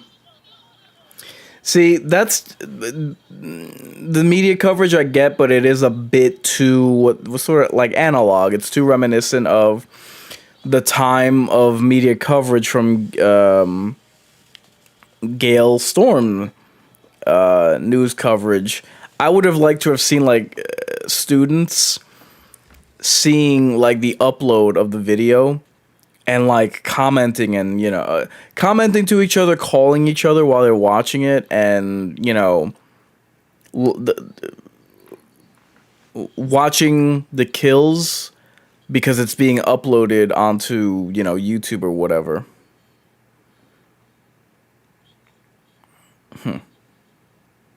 They slip up, they always do.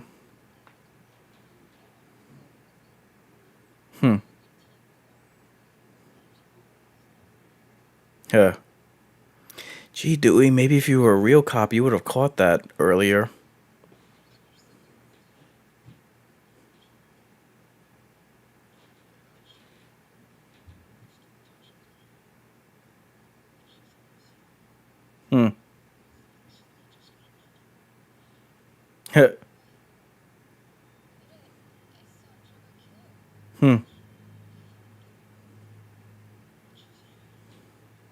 The scars and the burst vessel in her eyes is a really good touch.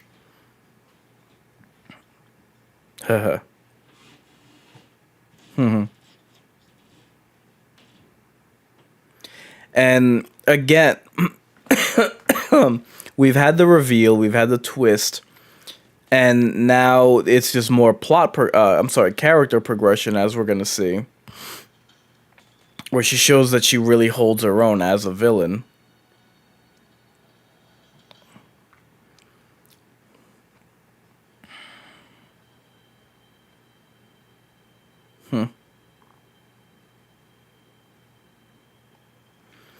Now, I do like this ending, but it is a ripoff of Black Xmas, and even down to how the killer is dispatched, let's say.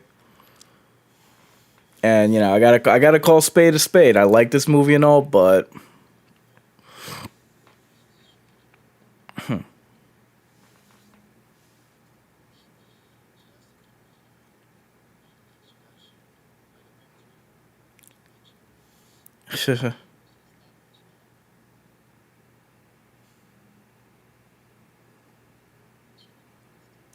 uh-oh.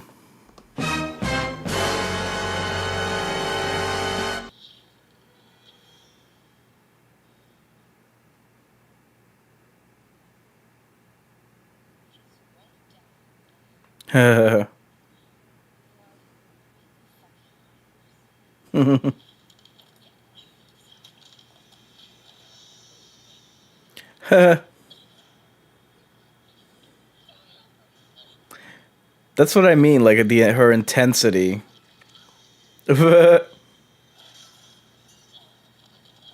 Ouch.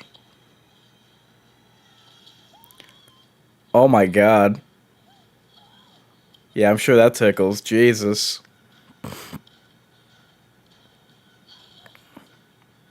Oh. Oh my god. Wow. Look how evil she looks. And because Deputy Dewdrop is completely useless.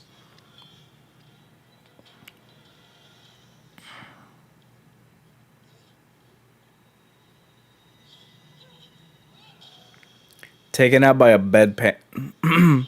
Wow. Jeez, oh my god. Wow. I'll take that.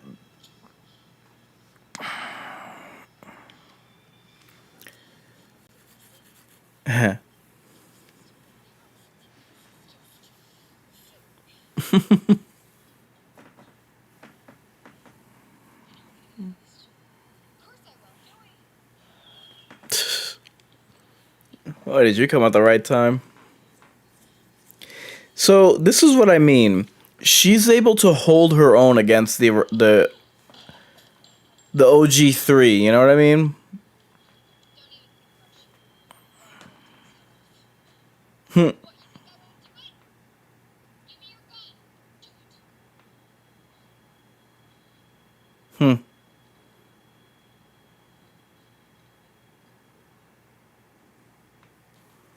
Look how she's able to corner four other characters older than her.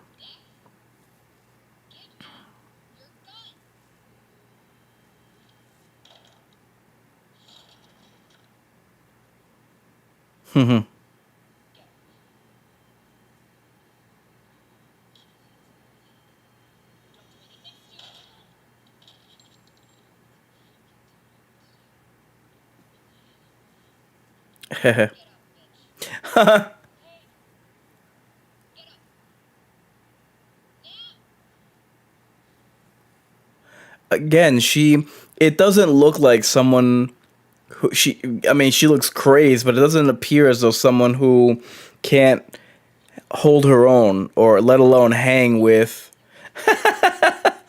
let alone hang with, the OGs. So I give her a lot of credit.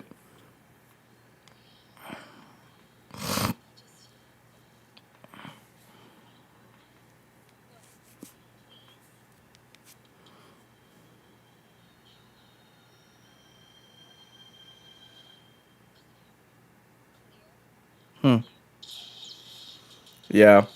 Even that ending was taken from Black Christmas.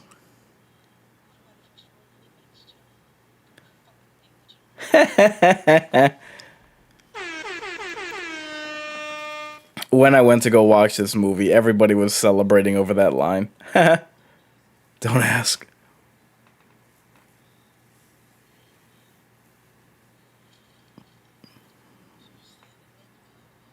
Well, you're useless.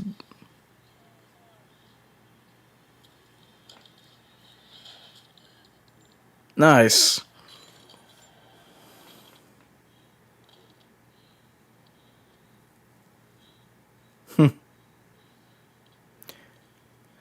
Yay! She made it. Uh,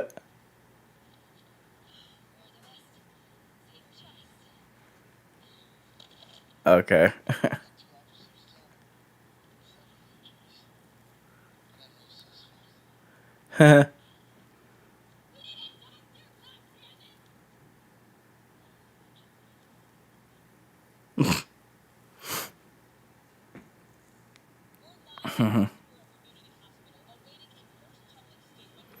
Jeez.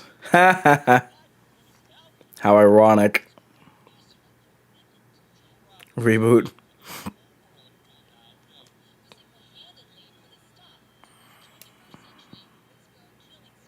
Haha.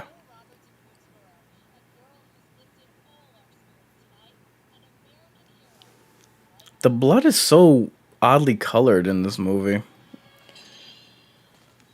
All right. That leads us to the end of our show. And now his watch has ended. And now their watch is ended. So let me wrap up with a couple of trivia notes and then we can close this one out. So, casting.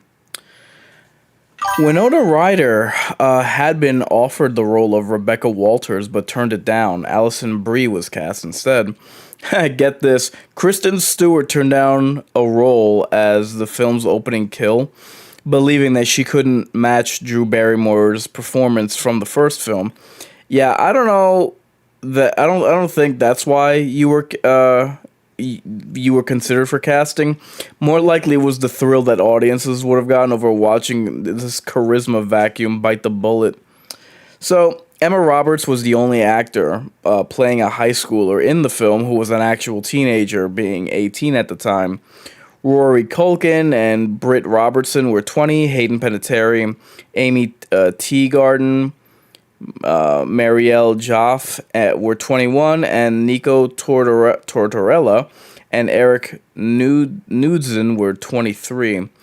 Get this casting. Christina Ricci did a screen test for the role of Deputy Judy Hicks, while Aubrey Plaza had one for Rebecca Walters, who was the secretary, and Aaliyah Skawcat had one for Kirby Reed.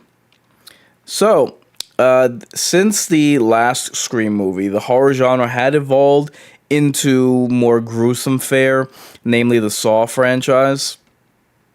So, writer Kevin Williamson wanted to get back to scary films where you cared about characters like Sidney and Gale and Dewey, rather than inventiveness of the next kill.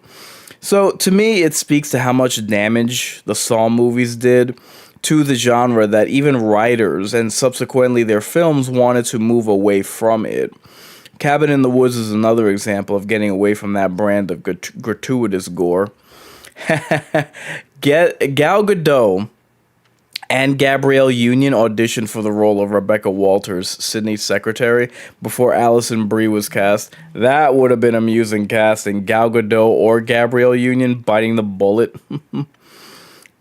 Emma Robertson gained recognition as a scream queen after appearing in this film, and her subsequent roles in horror, such as American Horror Story and The Black Coat's Daughter. Ironically enough, as I mentioned, she's not a fan of horror movies.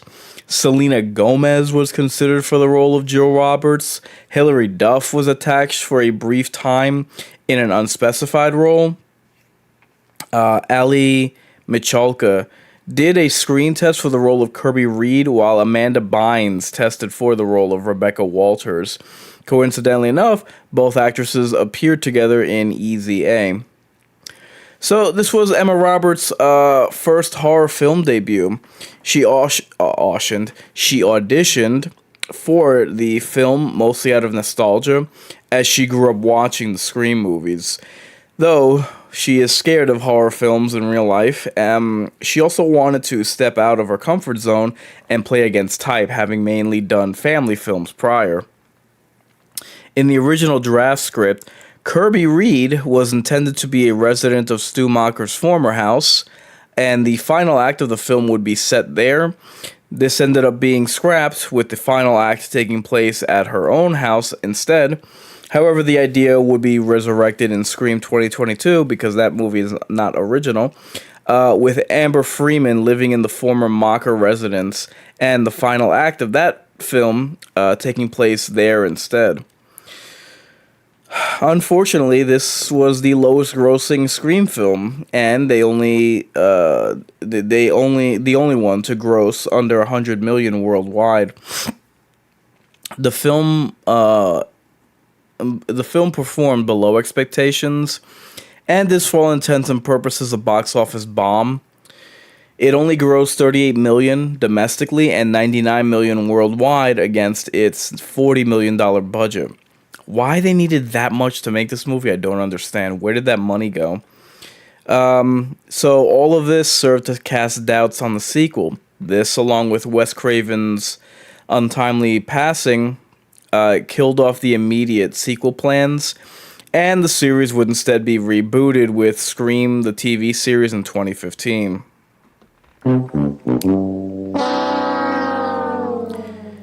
That series also failed, and as a result, the new sequel, Scream 2022, was greenlit into production by Paramount after they purchased a minority stake in Miramax in the wake of the Weinstein scandals.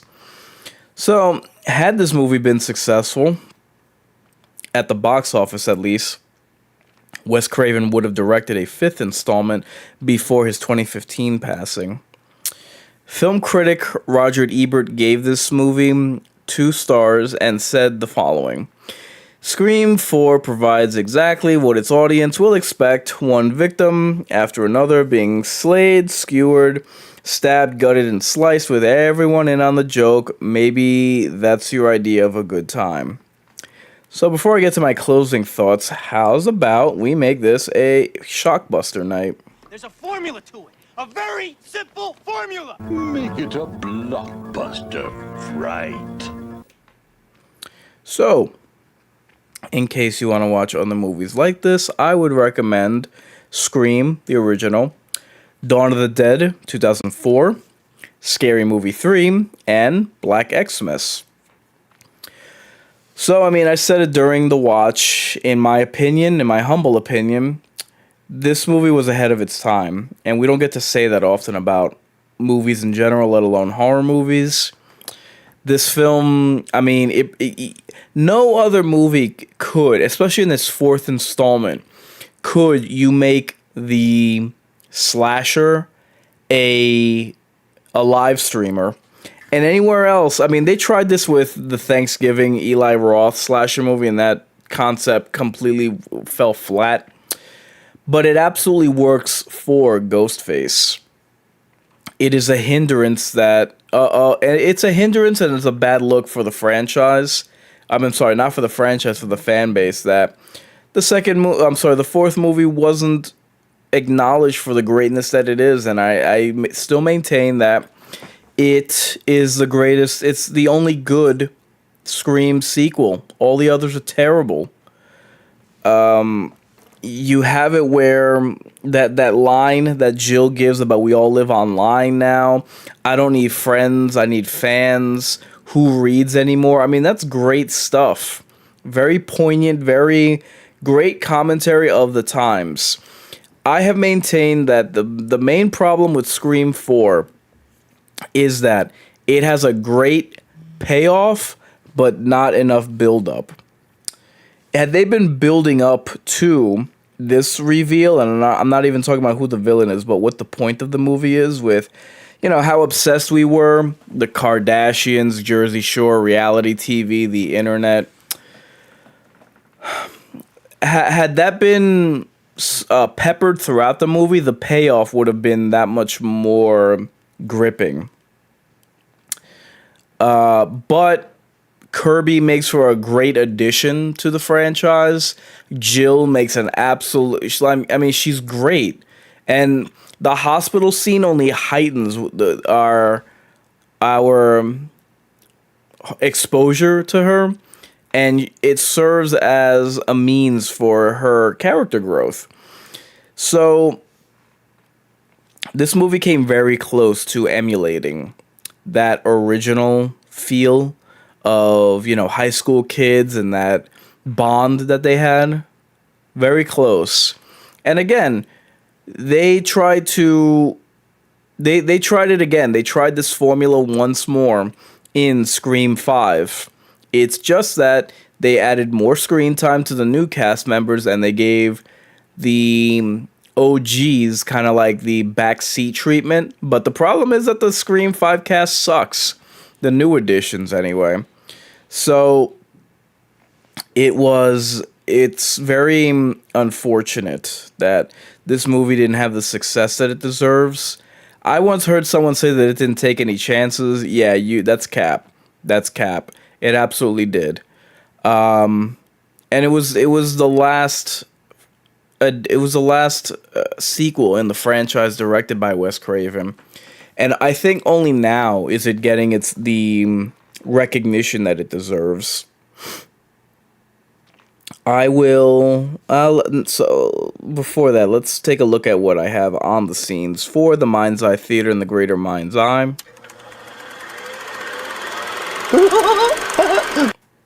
So, I am officially closing out the Midsummer Night's Stream for my video game playthroughs with one more. Well, I'll try for 2 more, but it might only be 1 more playthrough of Bendy and the Dark Revival. I will direct everyone's attention to 2 videos that I did on Scream 4. One is Scream 4, the trilogy non-starter, which was the original plans for Scream 4, 5, and 6. It was going to introduce a new trilogy. And I invite everyone to Fixing Scream 4, Plan of Attack. So how I would go about fixing the problems with Scream 4. It'll just give a deep dive and a higher level insight into how I would go about removing certain traits and characters and tropes, like the comedic duo of the cops, not necessary. The time wasted on them could have been focused on Judy Hicks or any of the other teenagers. So I invite everyone to take a gander at that. And now let me take a quick look at what I have in store for all of you fine fiends.